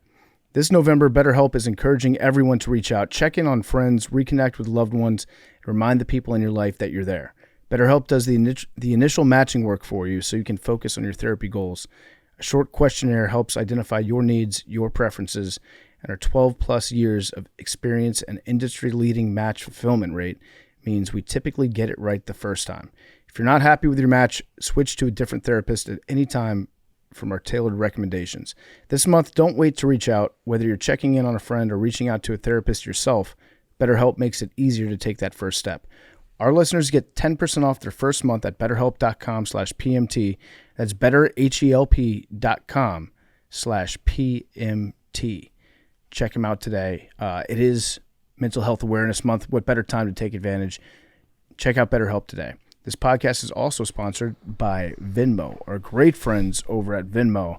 They want you to know that they will help you out with their new Venmo debit card. You can kick off college sports season with a college-branded Venmo debit and unlock 40% off a Big Ten Plus subscription, a free year of Perplexity Pro, and cash back from some favorite brands. All while you show school spirit with custom card designs that feature select college teams. The Venmo debit card works hand in hand with the Venmo app that you already know and love. Got paid back for dinner? Well, immediately access money in your Venmo balance and choose to spend it on what you want, from game day tickets to tailgating snacks. Add your card to your mobile wallet as soon as you sign up. Pay online, in-store, right from your phone. Score more with Venmo debit card. Access fan rewards from Big Ten Plus and Perplexity Pro. Sign up today for no monthly fee, no minimum balance, max cashback varies. Terms apply. The Venmo MasterCard is issued by the Bancorp N.A. Okay, afternoon games. Bucs 23, Saints 3. I'm gonna start with Hank. Hank, Yes. favorite moment from this game. From this game, didn't see a single play. What'd you think about Tyler Shuck? He was shucking it up out there. He got in. Kind of corny, yeah. They finally made the move. Kellen Moore finally made the move. Bench Spencer Rattler. How was the nap? Let's talk about your bachelor party, because it was probably the most aggressive bachelor party trick, like scheduling. And I say that in like a partial jealousy. I think I would have died. But if you're a little younger, it was maybe the coolest planned bachelor party I've ever heard of, and you were paying for it today. Big time, yeah. Shout out to my buddy Zach. He's in the music industry. It was his bachelor party. He went to Virginia Tech. But yeah, I lived on a tour bus. We've done a lot of these trips, and we've had RVs. This RV that we were on was like the nicest RV I've ever seen in my life. Sick. It was like a legitimate. There was 12 dudes sleeping on it perfectly fine. We started in Nashville Thursday night. Didn't leave till like 1 a.m. So like we got to Nashville, had some drinks. Everyone was filing in. Got on the bus. Drove to Blacksburg, Virginia, because it was Zach went to Virginia Tech. It was How long was that drive? A big majority Hokies. 7 hours, 8 hours. We were playing dice, playing cards. Like, it was the first night. It was the classic, like, you go way too hard on night one. Finally fell asleep on the bus. Woke up at a golf course and was like, hey, wake up. We're teeing off in 20 minutes. If you had to redo night one, you'd probably go to sleep a little bit earlier. Or try to sleep a little bit earlier on the bus. Or maybe just go on Friday morning to... Well, it was hard. It was hard. It wasn't easy. It was like we golfed at 9 a.m. So I was like, you can't miss that. No, you're right. You're right. But yeah, it was like starting. I was like, all right, well, I'm kind of hungover. Like, might as well start drinking early. Mm-hmm.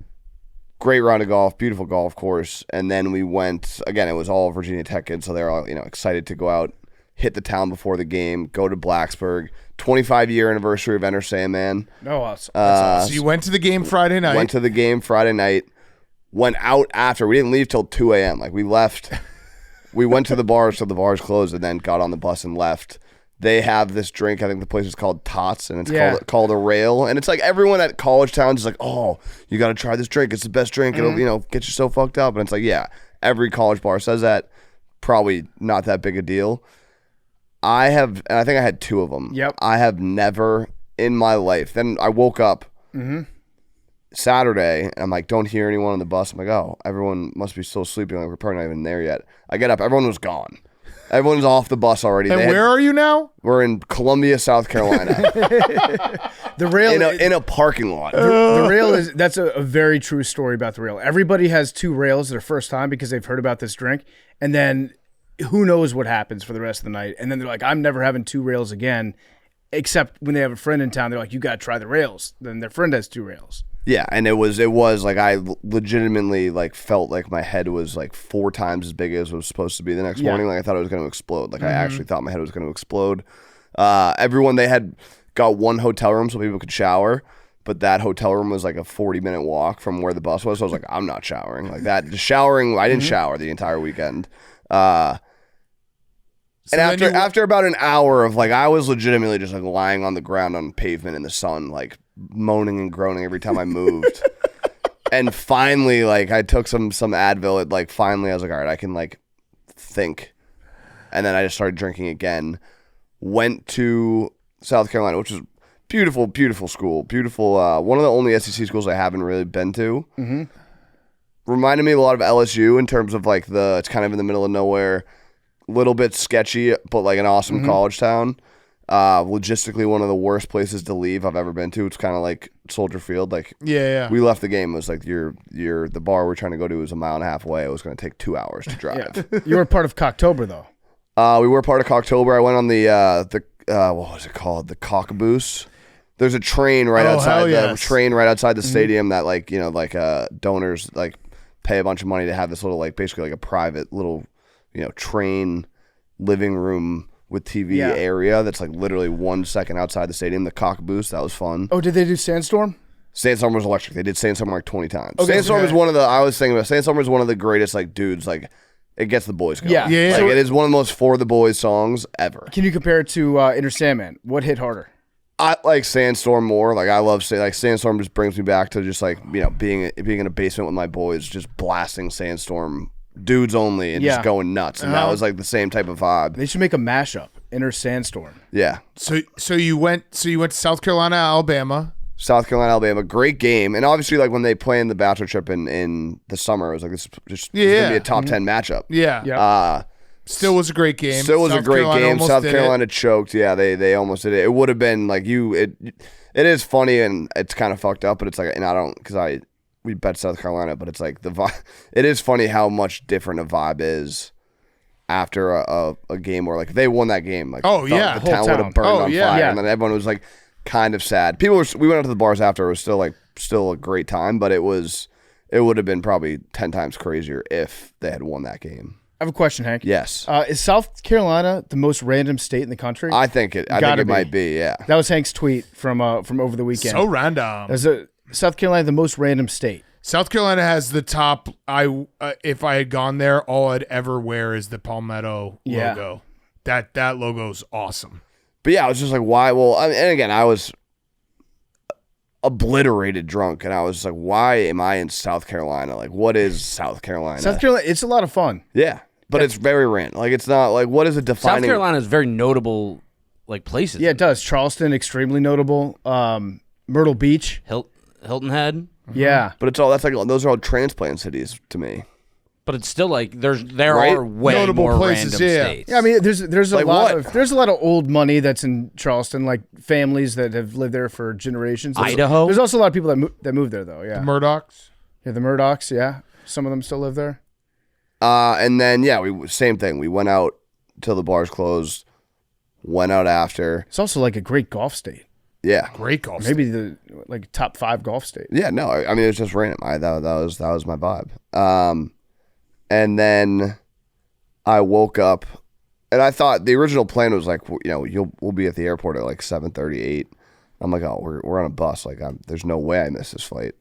I'm getting dropped off at the airport. Yeah. Like, it'll be impossible. And I woke up, and I checked my phone. My flight boarded at 8:50, and I checked my phone. We're still driving. It's like 8:30. I'm like, are we close? Like, yeah, we're pulling up in 10 minutes. And then I got into security. I'll send you guys a picture. It was one of the scariest. I was like, there's 0% chance I'm making this flight. Like, actually 0. Memes was going around on Friday being like, we won't see him till Monday. No, yeah, I felt, and like I was, again, like I had just woken up 10 minutes ago. I was like, couldn't even, I think I left like half of my shit on the bus. Like, I literally woke up, just like grabbed whatever bag I could find, got to the airport. I basically like finessed my way through the line. I went through pre-check, even though don't have pre-check. Like, I got to the point where like I'm just gonna try and fucking bum rush my way onto this flight. Did they like, let you through? Still, yeah. I just like kind of was like, yeah, pre-check. I was like, yep, and just like kind of like strong walked my way through. And it was so much chaos going on. It was like one of those like they probably were like, hey, and I just kind of kept walking, and then no one stopped me. As a pre-check guy myself, now I need to report you. And so that was it. The guys all went home. Then there was like 6 of us that went to the airport, and then like I think 6 or 7 strong soldiers went from the airport to the Falcons Dolphins game. Unreal. No one's from Atlanta. No one's from Miami. 3 games. In I 3 was days. laughing so hard in the cave, just looking at the game, being like, they're at this game right now. Yeah. Like, and they were like, yeah, it was. They were. I can't imagine the state that they're in right now. So nobody showered on the bus. No one. There wasn't a shower on the bus. No shit on the bus. No shower on the bus. I shit like 2 times the entire weekend. Mm-hmm. What body a just weekend. adapts sometimes. It was a blast. Yeah, I mean, it was, and everyone that was on the bus, like everyone gave it their all. It's like all older guys, kids, and like everyone gave it their all. And like I've slept on a bus before. Like I've done that. There was a lot of the guys that like couldn't sleep because they were on a moving bus, and were like, I didn't sleep. So this might be Instagram story close friends if I'm talking out of turn, but it was a very funny picture that you put up. It was maybe like Saturday at like 2:00, and Hank just posted a picture of him on the bus with like 5 dudes. He's like, I've been on this bus for way too long to not know half these guys' names. It was like you meet everyone the first time. Yeah. And then it was like, we went out Friday, and then Saturday I was like looking around. I was like, fuck. And I was like, played golf with him. He's like, dude, I don't know who you are. yeah, no, We're having a the great guys time. I played it with 3 other guys, or 2 other guys, because Zach was one of them, and I knew those guys' names. And then everyone else, it was like, my guy. Yeah, And what there up, he is. pal? You know that you learn their names like the night before. Yeah. And then the morning comes, you're like, shit, you can't do anything about We it. got to read this up. Yeah. Yeah.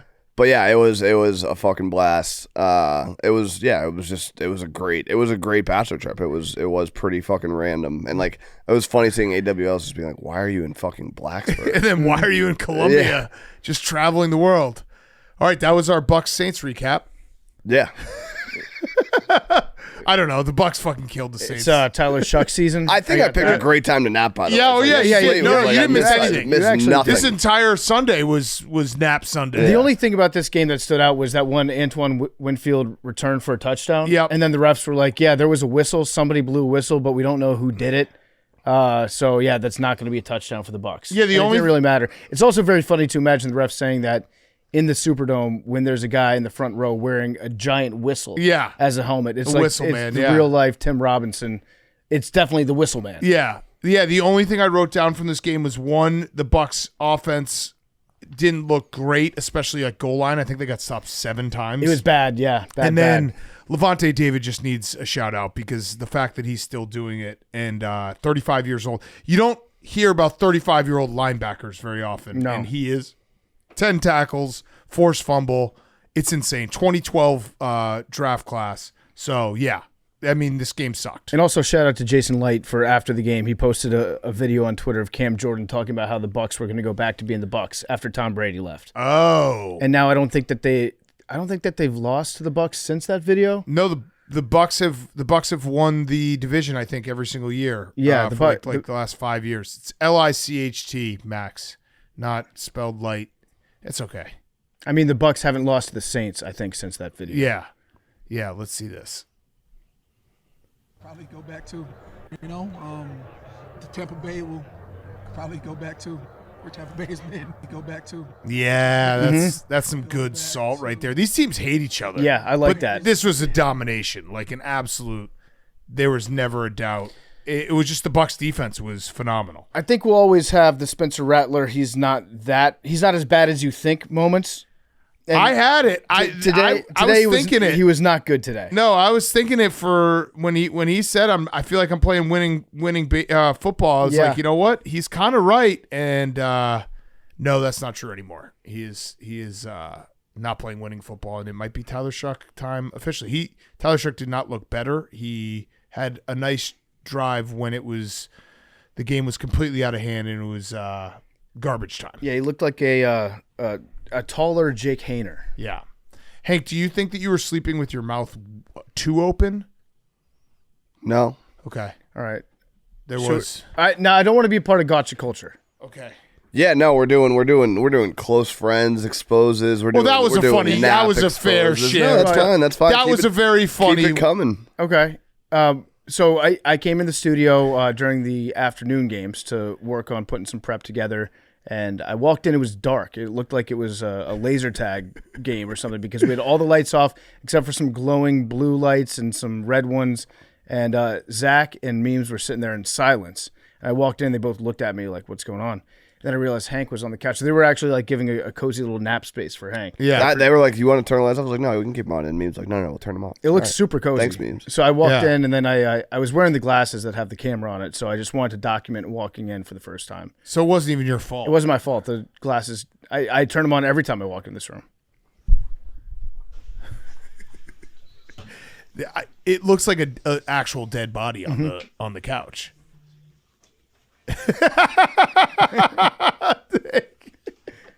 That's a man who went on a hell of a bachelor party. The noises are great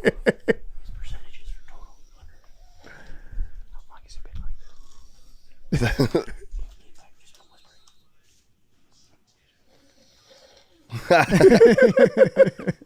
That's a man who partied hard. And during the afternoon games, Hank would wake up occasionally and just like pop up and go, "Oh, fuck the Colts," and then lay back down and go back to sleep.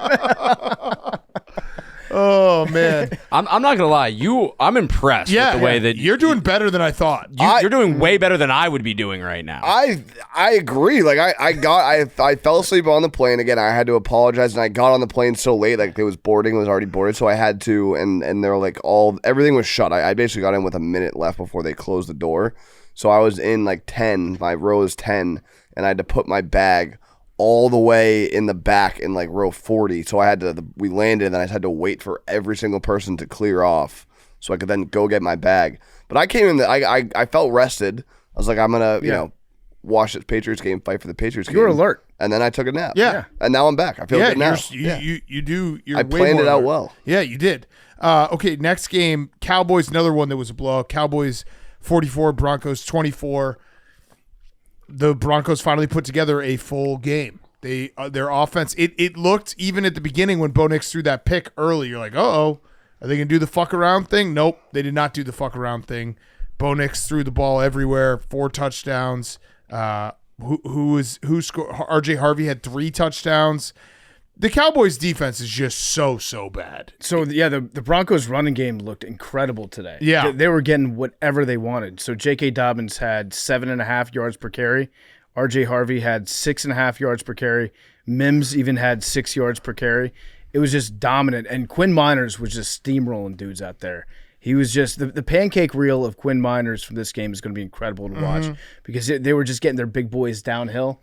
And Sean Payton was he was enjoying just physically dominating the Cowboys defense. And then Michael Irvin said it pretty good. He said, this cannot be an NFL defense that's wearing the Cowboys helmets, space, 5 exclamation points.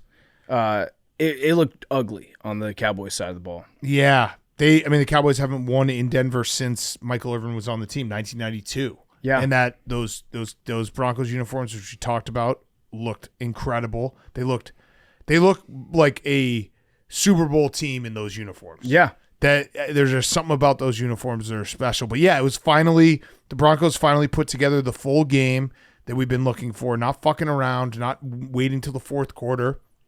And the Cowboys, I don't really understand. I think Brian Schottenheimer's done a pretty good job coaching this year, but I feel like he's got to look in the mirror and say, hey, our defense is so bad. Fuck it, we're going to go for it on every fourth down.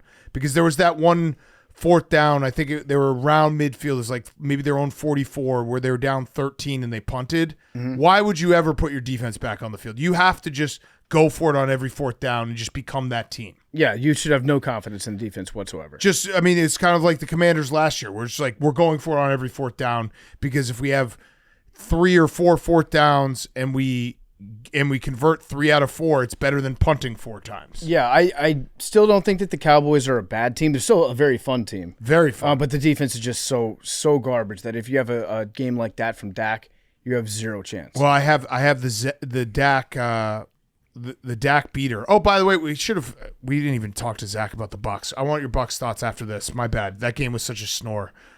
The Dak beater is Dak when he is sacked 2 or more times. He has 3 touchdowns, 5 interceptions. Dak when he's sacked 1 or less times, 13 touchdowns, 0 interceptions. Yeah. Basically just if you can make sure that you keep him clean, he's gonna be MVP level. And if he gets sacked and gets a little pass rush in his face, it falls apart. Yeah, so he also he picked up the ball and ran a few times today. I wonder if like another Dak beater is make him not run the football. Yeah. Like if you look at the stat lines in the games that he's won as opposed to the ones where he hasn't played as well, he might be panicking more and running because he actually looked pretty good running the football today. He did. But then you know who looked really good when he got in? It was Joe Milton. Joe Milton. In that altitude. He did have that 1 touchdown. In that pass. altitude, he had a bomb. Is there a QB controversy? Soft benching for Dak? They got to make sure Broncos Patrick Surtain went out with 2 different injuries. He's got to be healthy because the Broncos are every bit of a AFC champion contender in my mind. Yeah. If their defense, especially Surtain, is healthy. Yeah, they've lost twice to 2 good teams, and they barely lost to both. There's a Joe Milton. My bad. That's okay. It was a bomb. That was a dot. It was a bomb. You're not allowed to say anything, Max. You aren't. It was a dot. Max told me today he was back in on Joe. It's good to have you. Zach, Bucs thoughts. My bad. No, all good. Thoughts from the game would be early on, felt kind of good about it. I thought we were going to get really active when Anthony Nelson had that batted down pass, turned interception, turned pick 6. That was super cool to see. And then the goal line stuff, I didn't really understand. Like, there's like, go again, send him again. And then goal line stop hurt a lot. And then it happens on the other end of the field. We almost don't do it again. Tucker finally gets in, but it was an okay game. Wasn't much going on. Were you on a bachelor party this weekend, Zach? I was just a little under the weather, I think. No bachelor party. It's that I've never been to hallway one. that's cold. Stairwell. Yeah, the that was stairwell. that was bad analysis. You've never been to a bachelor party? No, not yet. Maybe one of my friends get married at Max. some point. Max. Bachelorette. Yeah. 1 of 5. Oh, you can come to 2. 2 of 5 would be strong. 2 of 5 of Max's bachelor parties. We're basically just going to be booked up all next year. Max's bachelor parties, different combos. We're going to do a round robin of Max's bachelor parties. Just 5 different combos of it. But yeah, Bucs are good. They got to beat. You got to beat bad teams. It's nice to go. It'll be nice to go into the bye with a win, and then we play What? like a. What? Yeah. I mean, okay. You didn't hear what What did Meme say? No, we didn't. Memes is feeling himself. You guys love just not talking to the mic. I said No. I love combos. Well, Meme just talks back here constantly. I during- know. We're doing a podcast. Talking the mic. You're funny, Memes. You're right. The people like memes. Just it's tough when PFT and I do. There's no moments that we feel more old than when you guys whisper something, all laugh, and we just sit here being like, "What do I got? Something on my shirt?" I think it's an inside joke. Yeah. Actually, No, that's You not know an what, inside joke. You're part of that inside joke. Yeah, Yeah, but, but we didn't hear it. Oh, Yeah. Well, Hank heard it. I thought you guys could have heard it. I don't. Oh, I don't know. I just inferred. I had a good idea of what he might have Yeah, said. yeah. There should be like a DVD commentary behind the scenes where you guys just do an episode where it's just you reacting to everything else that happens out here. That's what Memes is doing right now. Yeah, just Half the record all that. time, memes will be like, pull up this thing that they should talk about, which is like nothing that you guys are talking. But who cares? Well, it was like the jerseys from before the Avalanche and It Hurricanes. was like had a pull cool up the jersey Avalanche matchup. jersey. yeah, do it. Cool, it was a cool jersey match. Why didn't you pull it up? The Nordiques and the Whalers, which was bullshit. It by is. the way, Yeah, I That was don't total like that. bullshit. That's like when the Titans do the Oilers. Yeah. You guys are we love having you chime in. Do it. Yeah. No. Don't get in your own head. Zach, with the Bucs, I kind of like the fact that they just tried the same running play up the middle like 7 times. It shows like what would be the word there? Perseverance. Yeah. Yeah. We'll eventually Grit. get in here. Yeah. Yeah, it's like you should get in from the 1-inch line. If we just do this enough, you'll just fall forward one time by mistake. Ram as hard as we can. Yeah. Till it And the works. hardest. Try my Try me hardest. hottest. Okay, last game in the afternoon. Colts 38, Titans 14.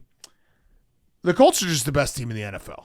I don't really know what else to say. They are the best team in the NFL. Jonathan Taylor made me look really stupid with my Jahmyr Gibbs take the other day because he was like, "Yeah, you forgot about me. I should just Jahmyr Gibbs- fuck it. I'll keep making declarative statements." But Jonathan Taylor had another 3 touchdown game. He's got 4 3-touchdown games in 8 weeks.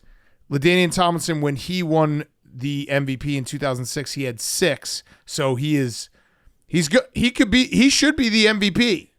He should be in the discussion at least. I agree. I agree with that. He's insane.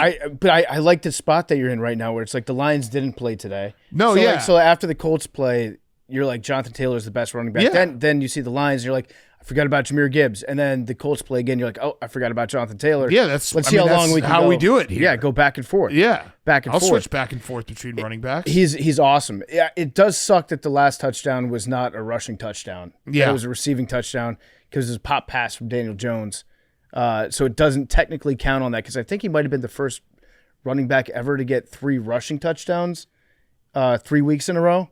Maybe. But the fact that it was like a little pop pass still puts him in, like you said, the LT, Yeah. the crazy level of He's got- accomplishment that he's had. He's got 14 touchdowns through 8 games. That was the LT 2006 season when it was just every single Sunday.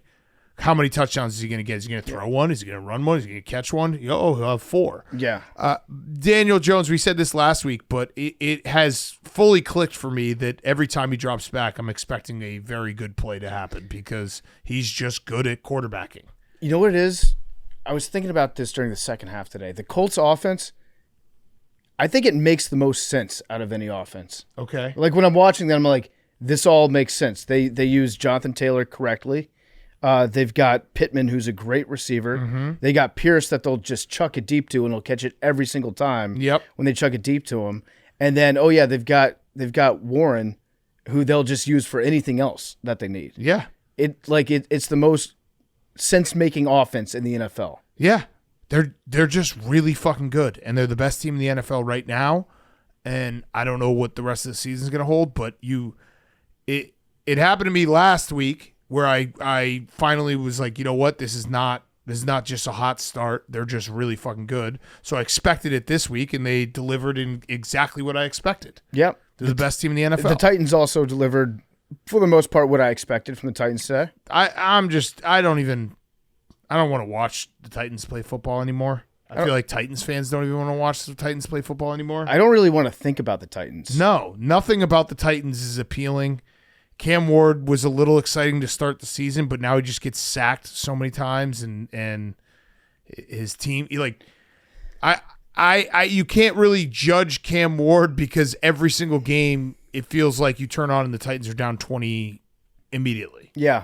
And he gets sacked a bunch, and they're always behind on down and distance. So I'm going to reserve my judgment for Cam Ward. I'm not going to be harsh on him. I just don't really want to see them play football anymore. I agree. So with the Titans recap, Sark might be your coach next year. Yeah. So that's good. Sark could be the coach. I think Sark's a good coach. Shout out the schedule makers for not making sure the Titans weren't playing in any primetime games.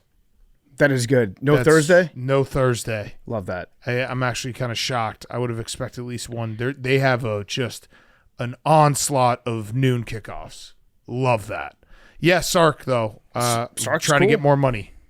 That was I think Sark maybe now he refuted the claim, but that did feel like hey, we might lose this game to Mississippi State just in case. I want to just throw this out there. I think that Sark would like to go to the NFL. Yeah, I mean the NFL is.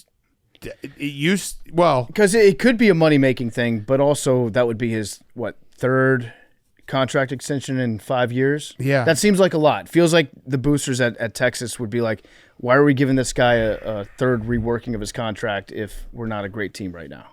It's crazy. He's been in the playoffs. Yeah. It's crazy. Okay, last game, Sunday Night Football. Wait, we should send the Titans to Germany. Yeah. The Colts are going over to Germany, right? But the Titans should go. The Titans should raise their hand and say, "Please send us." We'll take this one. Yeah, send the boys over there. We'll just scrimmage, so no one has to watch.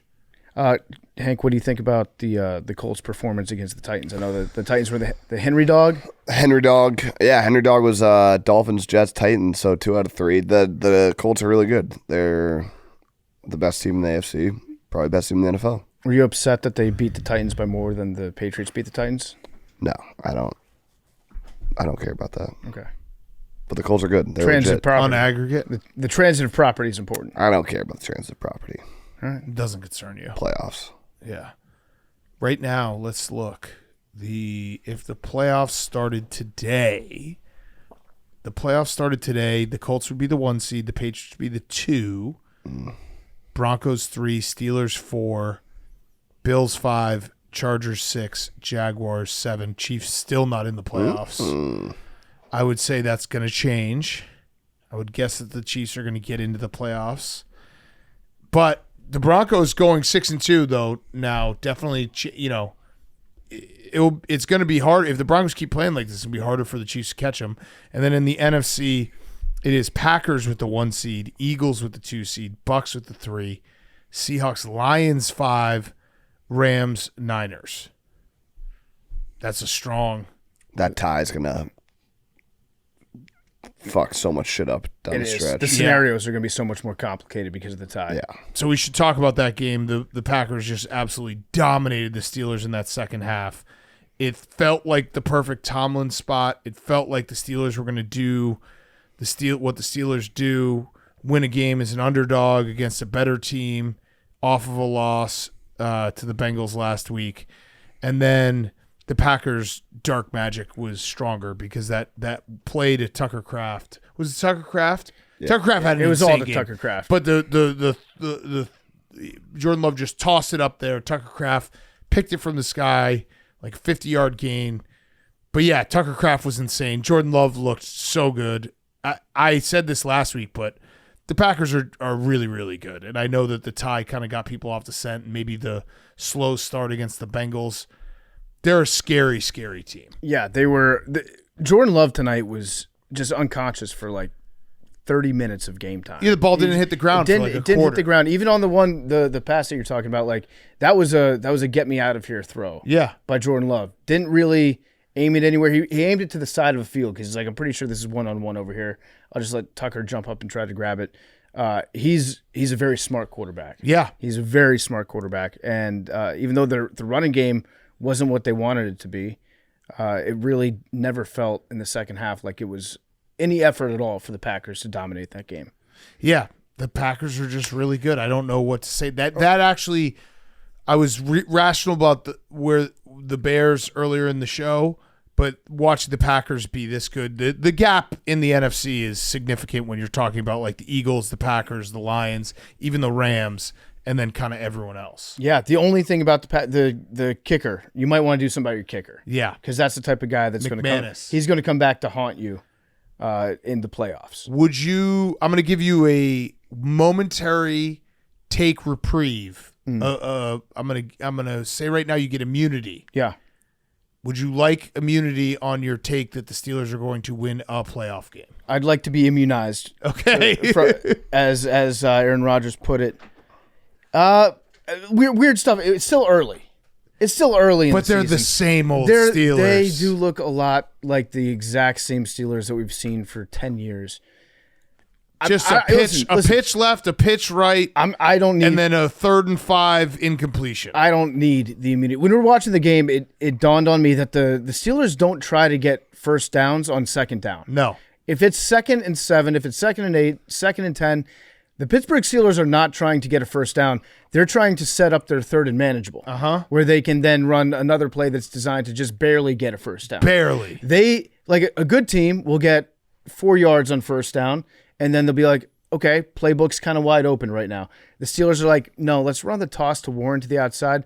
Pat Freiermuth, maybe you run like a 2-yard out, and then get out of bounds, regroup. We'll see if we can't get that first down. Maybe I'll dump it off to Jalen Warren. I think they call plays to get to a point where Aaron Rodgers and Mike Tomlin have to fight about whether or not to go for it. Yeah. It seems like that's what they're shooting for. Yeah, I said it a month ago that the Steelers lead the league in short passes where the defense has 4 guys right on the ball carrier instantly. Yeah. It doesn't feel like any pass is ever in hitting someone in stride down the field or anything like that. Yeah, they're the same old Steelers. I don't know. I mean, they have to play the Colts next week. That will be another big test. But it doesn't feel great, and Aaron Rodgers probably didn't have the best time watching this Packers team look really fucking good. I'm not going to overreact to anything, so I'm not going to back off of my take yet. Okay, because fair. What are they, 4-3? They're 4-3. Weird stuff happens. There's a lot of season left. I don't feel great about my take right now, and I don't feel great about it from last Thursday either. But you know what? I'm going to trust old me. Okay. They still have to play the Ravens twice, the Bills, the Colts, the Chargers, and at the Lions. Yeah, they didn't look good today. That's a lot of tough games. Their easiest games left are the Dolphins, the Bears, and the Bengals. Mm-hmm. And then the rest of their schedule is not so easy. Big Cat, you want to play a quick game? Yeah. Called Tell Me About This Leadership. Okay. Okay. I'm going to give you a quote from a famous leader, and you tell me if you think that helped or hurt his chances of bringing a team together to succeed. Okay, I like this. All right, here's the quote. You fucking cocksucker. I saw this. I would say it probably helped. You think it helped? Yeah. No, in this case, it doesn't seem like it helped. From the numbers, it didn't help. That was Aaron Rodgers after DK Metcalf did not catch a ball in the first half. Was it a drop? Did it go on the books as a drop? I think it might have. Yeah. Yeah.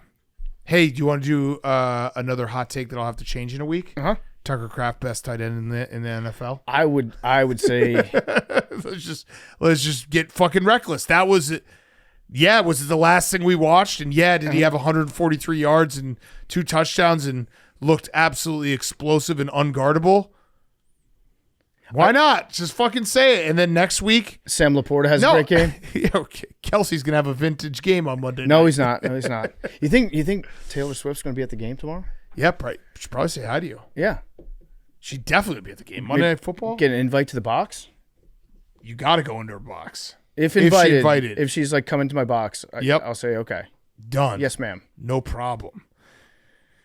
But I plan on just sitting in my seats. Listen, we just got to remember that not every NFL Sunday is going to be like this one because it wasn't great. We got to also admit it. We can't pretend an NFL.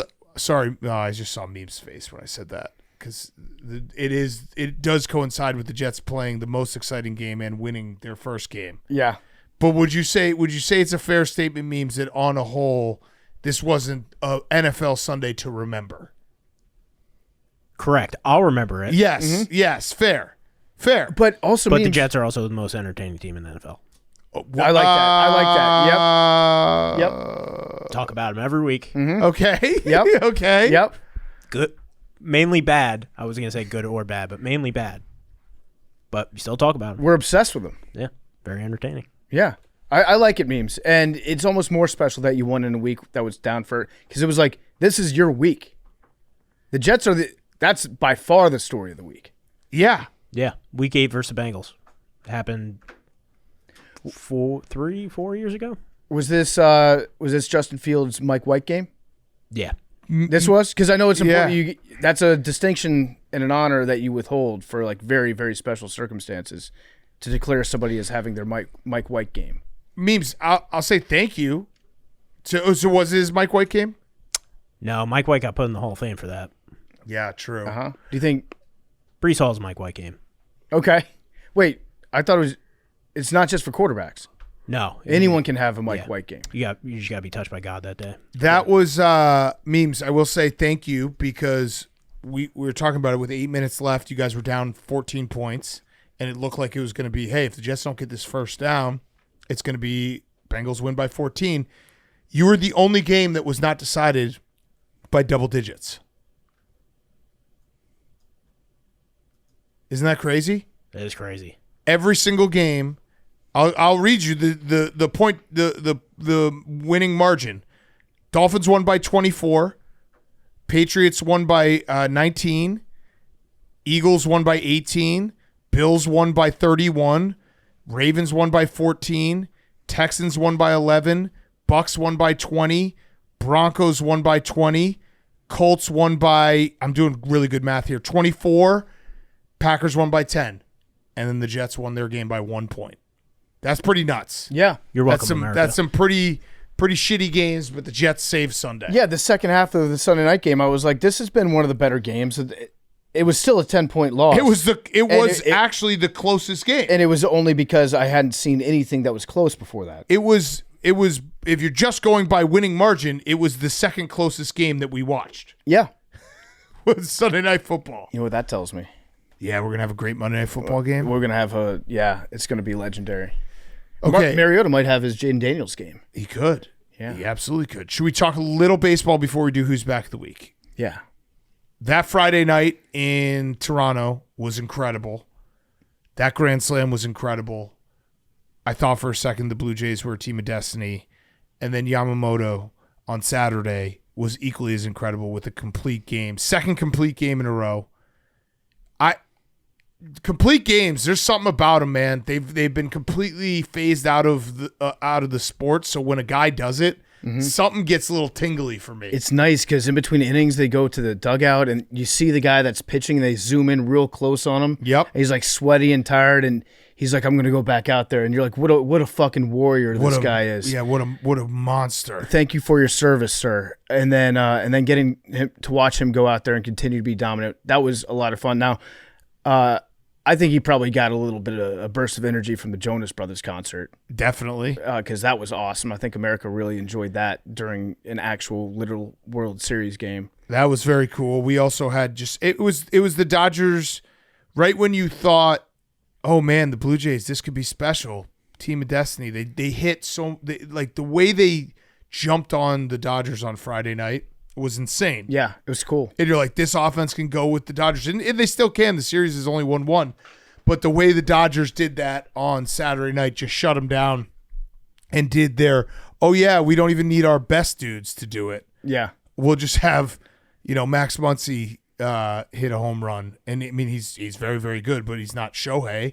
And that's just what the Dodgers do, and just shut them up. I think if you ask Jays fans, would you take a 1-1 split in the first two? I think most of them would have said yes. Yeah, absolutely. Like this is a good thing for the Jays, all things considered. But now it's nut cutting time. Now we get Scherzer on the bump on Monday. All right, you're going to have to give Scherzer like 1 to 1 2/3 innings to settle in. And you're also going to have to give him at least 1 inning more than you thought you were going to, because he's going to yell at you when you try to come get him out of the game. Right, so the game plan is like you're going to want to say maybe we should pull him in the first or maybe in the second, but you can't do it then because then the 3rd, 4th, and 5th inning, he's going to be really good. So in the 5th inning, you need to schedule a mound visit, act like you're going to take him out, let him yell at you, then go back to the dugout, let him finish out that inning, and then 2 more outs into the 6th.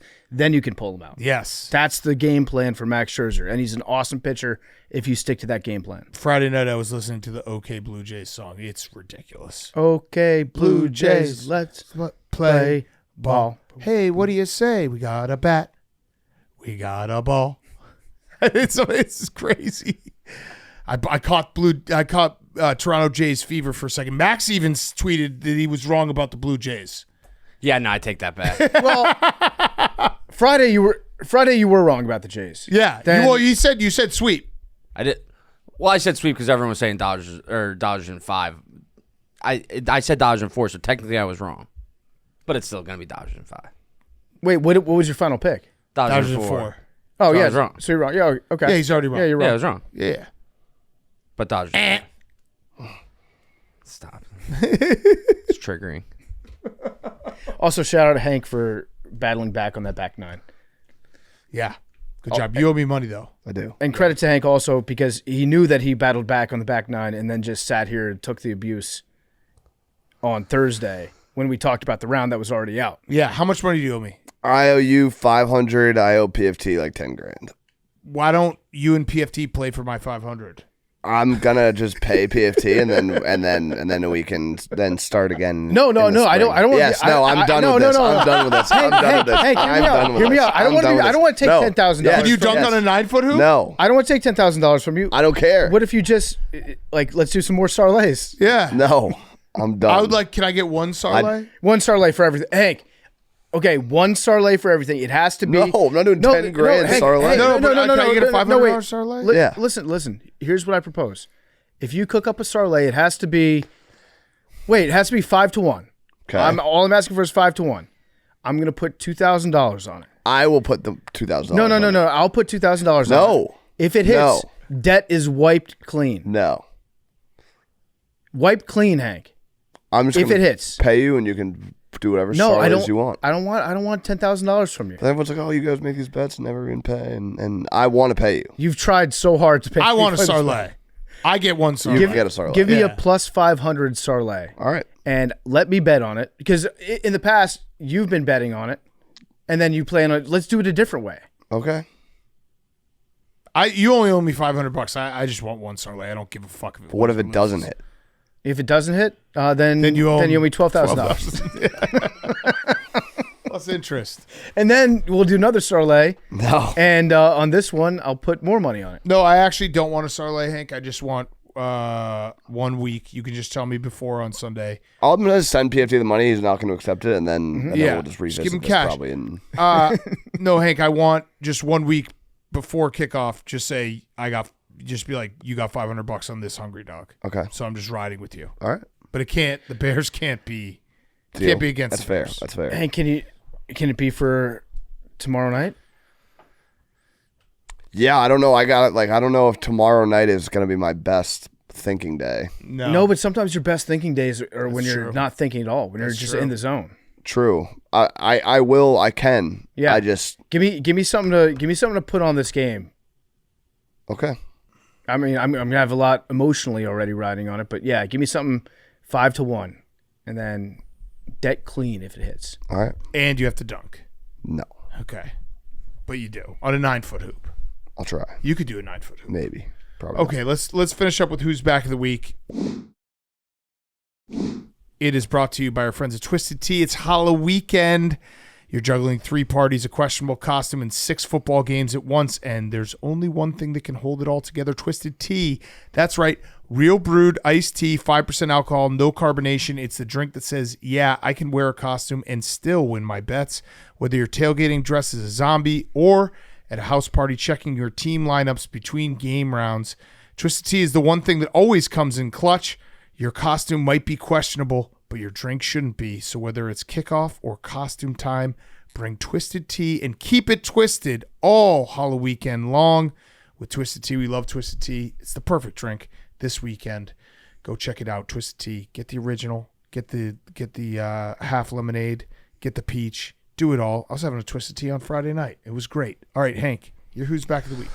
My Who's Back of the Week is new jobs. Oh, I'm sure we'll talk about it more Wednesday, but Brian Kelly gone during this show. Gone From LSU. See you, Brian. See ya, buddy. So, yeah, Brian Kelly, after screaming at every single person on the LSU sideline on Saturday night and getting utterly embarrassed versus Texas A&M, who's very, very good, gets fired. $54 million buyout. The craziest part about Brian Kelly's buyout is the AD at LSU, Scott Woodward, he was the AD at A&M, hired Jimbo. Jimbo got fired, $77 million buyout. Went to LSU, hired Brian Kelly. Brian Kelly got fired, $54 million buyout. That's $131 million of buyouts that he negotiated for both those schools. How does he have a job? It's weird because you would think that at some point the major universities would get together and collude and be like, hey, let's stop writing in buyout language to all the head coaches' contracts. Can we all agree on that? You would think that most of them would agree, but the difference is if you are one of the schools that has an opening right now and you need to hire a good coach, you would not agree to that. Well, and it's also always so fucked up with these contracts and college coaches is you sign a contract if you're a college coach, and if you have a 10-win season 2 years into your time there, they just give you way more money and then up the buyout. Yeah. It's just, it's monopoly money.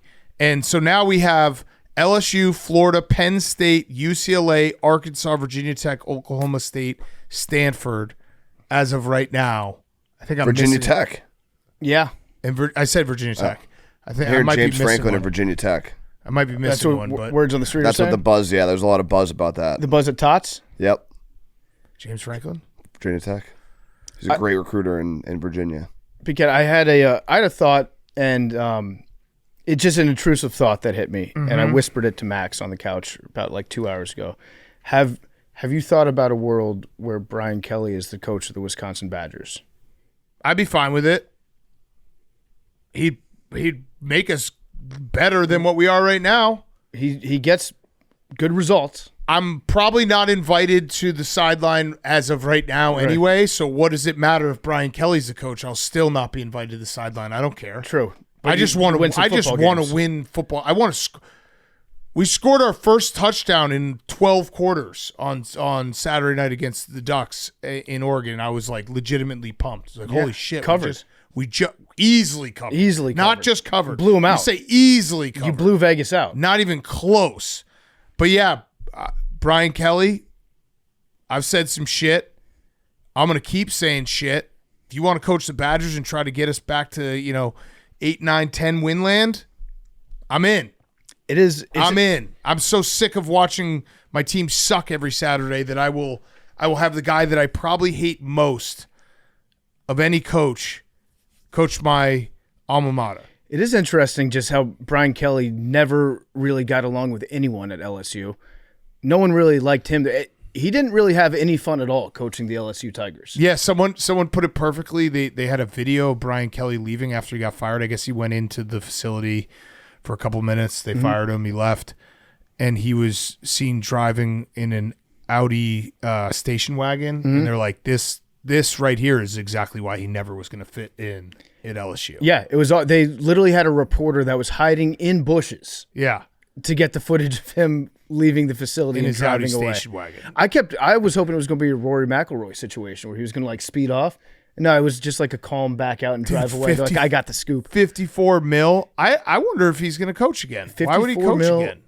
Is that on his birthday? Or no, the game was on his birthday. The game was on his birthday. Good I birthday believe. present, though, to get $54 million. How pumped, in terms of changes at a workplace, Brian Kelly, if he's your boss, getting fired has got to be top of the line. The best. Like, those guys had to have. He was screaming at everyone. The best. He's the quintessential, if I'm going down, I'm blaming everyone but me type of guy. And also going from, like, LSU's had some coaches that, like, I don't think that they would have loved had they not won. Yeah. But Brian Kelly, you can't lose and also be a dickhead. It also made me reminded me of Brian Kelly when he left Notre Dame to go to LSU. Our guy White Boy Rick tweeted this out, but there was a story in the Columbian from a local newspaper in Washington, the state of Washington, about Brian Kelly finding out that he was going to be the coach at LSU while he was at a recruit's house, and taking the phone call. And then the story reads, he came back in, sat down, and acted like it was nothing. Merriweather said of the phone call, he was as cool as a cucumber. About those burnt ends, though, Kelly had 3 servings, Merriweather said. That's why the Merriweathers were shocked. Just minutes after Kelly and his assistant coaches left the house at 5 p.m. to see reports of Kelly heading to LSU, screenshots from social media were immediately sent by Tobias Merriweather to Notre Dame assistant coaches for clarification. They just left in a luxury SUV. Brian Kelly took the job at LSU at a recruit's house, then continued to eat 3 servings of the mom's burnt ends, and then didn't say a word and left. Okay, to be fair, though, They probably like, brisket's delicious. Yeah, and that's a behavior that I cannot condemn that. Yeah. I might have done the same thing if I were in his shoes. I am not a huge fan of Brian Kelly, but yeah, if he wants to coach Wisconsin, I'm down. Yeah, I mean, he's I wonder if Penn State's going to give him a call. I wonder if that's No. I think they're going to have a discussion about Brian Kelly. No. They're going to discuss it. I don't think so. Oh yeah, they're going to have it. He's got too. I mean, he just went to a place that was the whole thing with Brian Kelly was he's an incredible coach, but he's blocked by the restrictions of Notre Dame. Wait till you see. He was basically like the ESPN guy who leaves ESPN like, hey, now I'm going to swear on my podcast. Mm-hmm. He's going to get to he's going to get to coach the SEC and get LSU talent, and he's going to win a national championship. Didn't come close. I think, yeah, I'm not saying that he would be a good coach for Penn State, but I'm saying that Penn State is definitely going to talk about it. Yeah, I think that's the conversation. Hey, Brian Kelly, no. Brian Kelly, maybe. Make him say no. Make him say no. All right, good. Who's back, Hank? Who do you got going to LSU? Coach O? Lane Kiffin's going to get so much money because everyone wants him. I don't think he's going to go anywhere. No. I'm not saying he is. Yeah, I he's know just going to get so much money. What's crazy is, like, he's going to have his pick of jobs that if you had told Lane Kiffin about, like, 10 years ago, he would have signed up for immediately. Yeah, but I think he likes Ole Miss. He What could about definitely Dable? stay, but he's going to make so much money, like, even staying. Dable? I got a different name. Yeah? Joe Brady. Sometimes you got to go back to move forward. Won a natty there. Yeah? Although if I worked in the NFL as a coach, I don't think I would ever leave the NFL for college football right now. No, absolutely not. Buyouts, but they don't have buyouts. Dude, the guys are doing it to be like Coordinators, yeah. Look at Jeff Hafley in Green Bay. Yeah. That's why, like, Badger fans want Jim Leonard because it was the one that got away kind of thing when it was Fickle and Jim Leonard got fired. He's now in Denver. Why would you ever want to go chase, like, get $1 million and be a coordinator? I mean, Hank's right, though. The buyout. If they give you a huge buyout, Yeah, then it's like, yeah, that makes sense, but you're going to be miserable. yeah, Come here, be miserable till you get fired, then you'll be happy. yeah. Yeah, I mean, because those are miserable jobs. Yeah. I wouldn't be shocked if. I think there's more coming. I think I'll give you a name that I could see opening. I could see happening, depending on how this weekend goes. USC. I think Stinkin' Riley might be out. Interesting. I think there's guys that might leave the places they want to be, even though they're not doing bad. I think it's going to be basically full on musical chairs. Well, right now it's like, Does Kalen DeBoer love Alabama? I was making that point a couple weeks ago, and Big T told me I was certifiably insane. I don't think you're insane but at all. I feel like Kalen DeBoer, he lost a game this year, and then he had grandmothers on the local news Correct. talk about how they were trying to win the lottery so they could Correct. pay him to not be in their town anymore. If you're a guy like Kalen DeBoer and you go to the playoff this year and lose in, let's say, the semifinal, that's not enough for Alabama. No, and they'll but let you know what it is?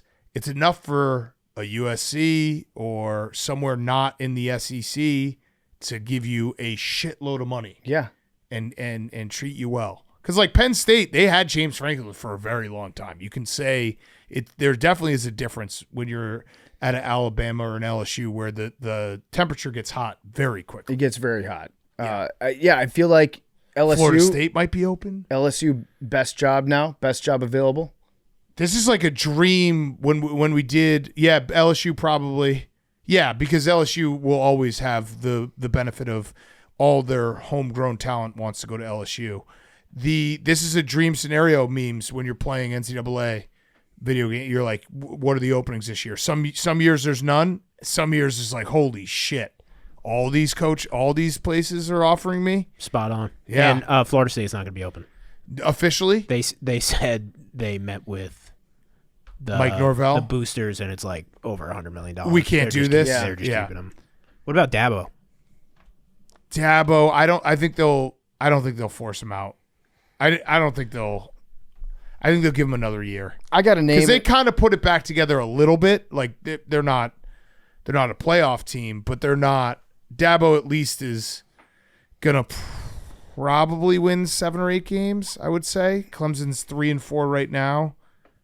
Maybe not actually. Duke, actually they might not. I take that back. They're probably gonna maybe lose to Duke, maybe lose to Louisville at Louisville. Now, if this South had happened, Carolina? if these openings had happened a year ago, there's a name that would absolutely 100% be at the top of all the lists. It would be like talked about nonstop on ESPN. Now, maybe not so much, but Deion's still out there. Oh yeah. Well, that was. I don't know if you guys stayed up and watched that game on Saturday night. Ooh, that was bad. That was like turn on the game. Utah has 400 yards of offense and Colorado's at -10. Yeah, it was tough. It was bad. It was a tough game, but I still feel like he. Yeah. I don't know, he's Florida State. You know what? He's one to monitor. One to monitor. We'll talk more on Wednesday though. Maybe we'll get one of our college football guys on to break it down because there are enough now where we could just talk about these openings. Let's talk jobs. Maybe Brandon. Although I think he said something along the lines of it's a slam dunk hire for Brian Kelly at LSU. He's going to win a national championship. But that's also, hey, look, I thought a slam dunk hire for Luke Fickell in Wisconsin. Lower stakes, but slam dunk for me was 8 wins. Brandon is a slam dunk champion. Yeah. Okay, PFT, your Who's Back of the Week. My Who's Back of the Week is rugby. Oh. Rugby's back. This weekend, we got the All Blacks and Ireland's national rugby team playing at Soldier Field. Still, it's going to be awesome. It's going to be a great game. Weird that they're playing a full rugby game, like 2 of the best teams in the world, an 80-minute long game at Soldier Field where the Bears have to play for the rest of the year. Really strange. We don't have a home game till the following week, but yes. Yeah, it's but it's a strange choice, but this game is going to be awesome. So New Zealand's number 2 in the world, and Ireland is number 3, and they like flip-flop back and forth. It's going to be awesome. I went to the one that they had here like 10 years ago. It was one of the coolest days ever. Got to see the haka, all that stuff. It's going to be an amazing time, and we got some of the All Blacks coming in the office this week, which I'm very excited about. So yeah, listen, if you haven't watched rugby and you find yourself on a Saturday, maybe the college slate isn't hitting, watch the All Blacks against Ireland. It's going to be an awesome game. Yeah, I'm very excited. What time is the game? I want to say it's at, like 3? Perfect. 3 on Saturday? Get through YouTube TV. You got a million fucking ways to watch games now. Yeah. It's going to kick ass. Yeah. Okay, my Who's Back of the Week is just the NBA in general. We'll do our NBA preview in a month or two, but just the first like 2 nights were insane. Steph's still doing it. It's crazy. Wemby. That's pretty much our NBA preview. Every time I see a new Wemby highlight, it's him making 3 blocks and then like stepping over 3 people as he sprints down the court, hitting a step back 3. Yeah. It's crazy. Did you see Jaylen Brown's comments about gambling? That was weird. Did you see his hair? Yeah. Yeah, but the comments were weird. I don't know. I think it's tough for the players. They don't really, and as they should. But to say there's no benefit to the players, but that, it's a complicated thing, and people were. I feel like I might not have explained myself well on Friday's show. That I 100% think Terry Rozier, if found guilty of any of this, should never play again, and players should not be betting on anything. I'm not excusing anything he does, but to be like, there's no benefit. People watch the games, and the TV rights go up. All these things work together. It's not black and white. None of this shit is black and white. No, but like from Jaylen Brown's perspective as a player, it's like he worked his whole life to be an NBA player. Of course. Whether or not he was getting paid, $10 million or $50 million, yeah, he would still be doing it. Obviously, I think that's where people are like, "Oh, how dare you?" But it's like, oh, I don't think he how just dare wants you to be a NBA player. So he's like, I don't.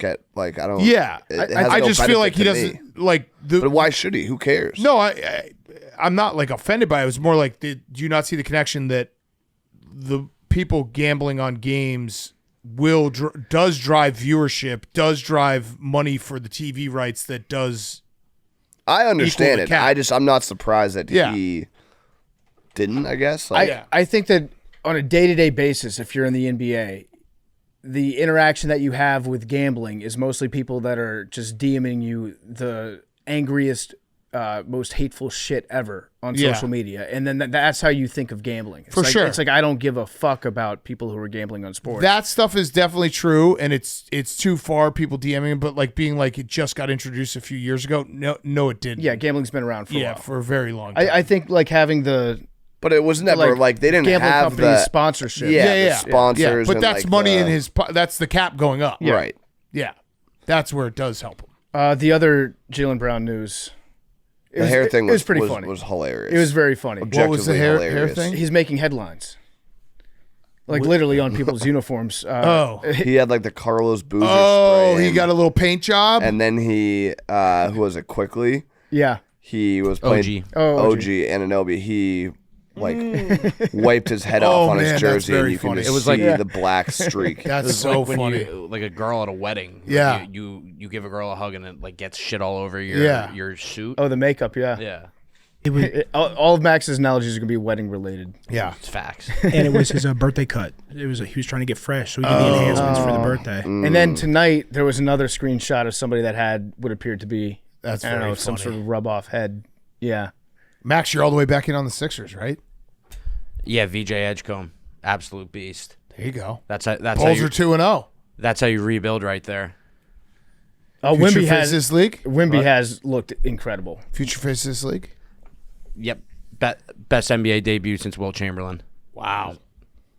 It's crazy. That's a crazy stat. That is a That's crazy it. Yeah, stat. wild stat. It's wild stat. Most points. Most since points. Most points in his NBA debut since Wilt Chamberlain. How many points did he have? 34. Wow. That's a lot of stats. In a win over the Celtics. Just stating facts. That's just a fact. Yeah. NBA doesn't start till after Christmas. Celtics, yeah. Tables have turned. Patriots, Drake May. Zach finishes off. My Who's Back of the Week this week is going to be Austin Reeves because he just put a 50-piece up for his career high. Great performance by Austin Reeves. I should have came with a couple more Who's Backs. I initially was going to talk Jaylen Brown hairline. Oh, shit. I should've came stole down that with from But you. a 50-piece is still super strong from Austin Reeves. Shout out to him. Zach, if you need to take tomorrow off to get the throat rested up, you can. Thank you. Oh, Zach. Okay, yes, sir. But you don't have to, but Okay. if you feel like you need to. appreciate All right. that. Yeah. We have throat days built in here. Yeah. You take a throat day. Quick throat day. Yeah. That was good timing. Yeah, That was you're good going to get a timing. throat day, buddy. Get ready to learn not talking. He's just saying pause to a muted mic. Pause. Okay, good show, boys. You're really going to get a throat day, dude. Yeah. Get ready to learn throat, buddy. Numbers. 74. Whoa, there we go. Whoa. Mango. Love it. Yep. Love it. 3. Oh, that's so distasteful, Hank. 77. If you get It's all right. The you get Celtics are 3 on 3. today. Oh man. This would be a bad day to get 3. If I took 74, that would be distasteful. That would, but I feel like we could have just vacated 3 today. But no, now it will. No, it's all right. I hope you get it. You have your future quarterback. You get the lottery ball number 3 too. Fuck you. Now I'm rooting for you to get it. You could have taken it. What's your guys' number? Memes, why didn't that guy told you to guess 69? I had so many people ask me to pick it. People tell me. No, the mistake was because I was angry and I just took 100. 13 is the number that came up that got Matthew Schaefer. Ah. A lot of people have been telling me to take 13. All right, so I'll That take came 13. That came up. Damn it. That came up on Friday. I'm gonna take 8. I had so many people come up to me and tell me numbers. I'm always like, yeah, I got you. All right, what else? What else?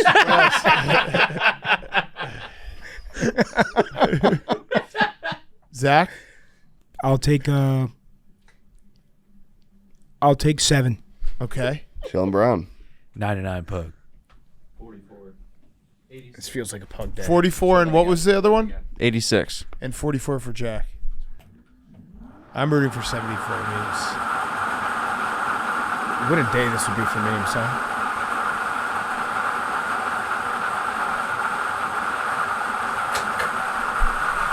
'97. You want to do one more? Yeah, we do one The more. Jets won today. Everyone's keep their number. Yeah, same numbers. Jets did win. Never gonna lose again. May never lose again. We have at least 2 weeks to find that out.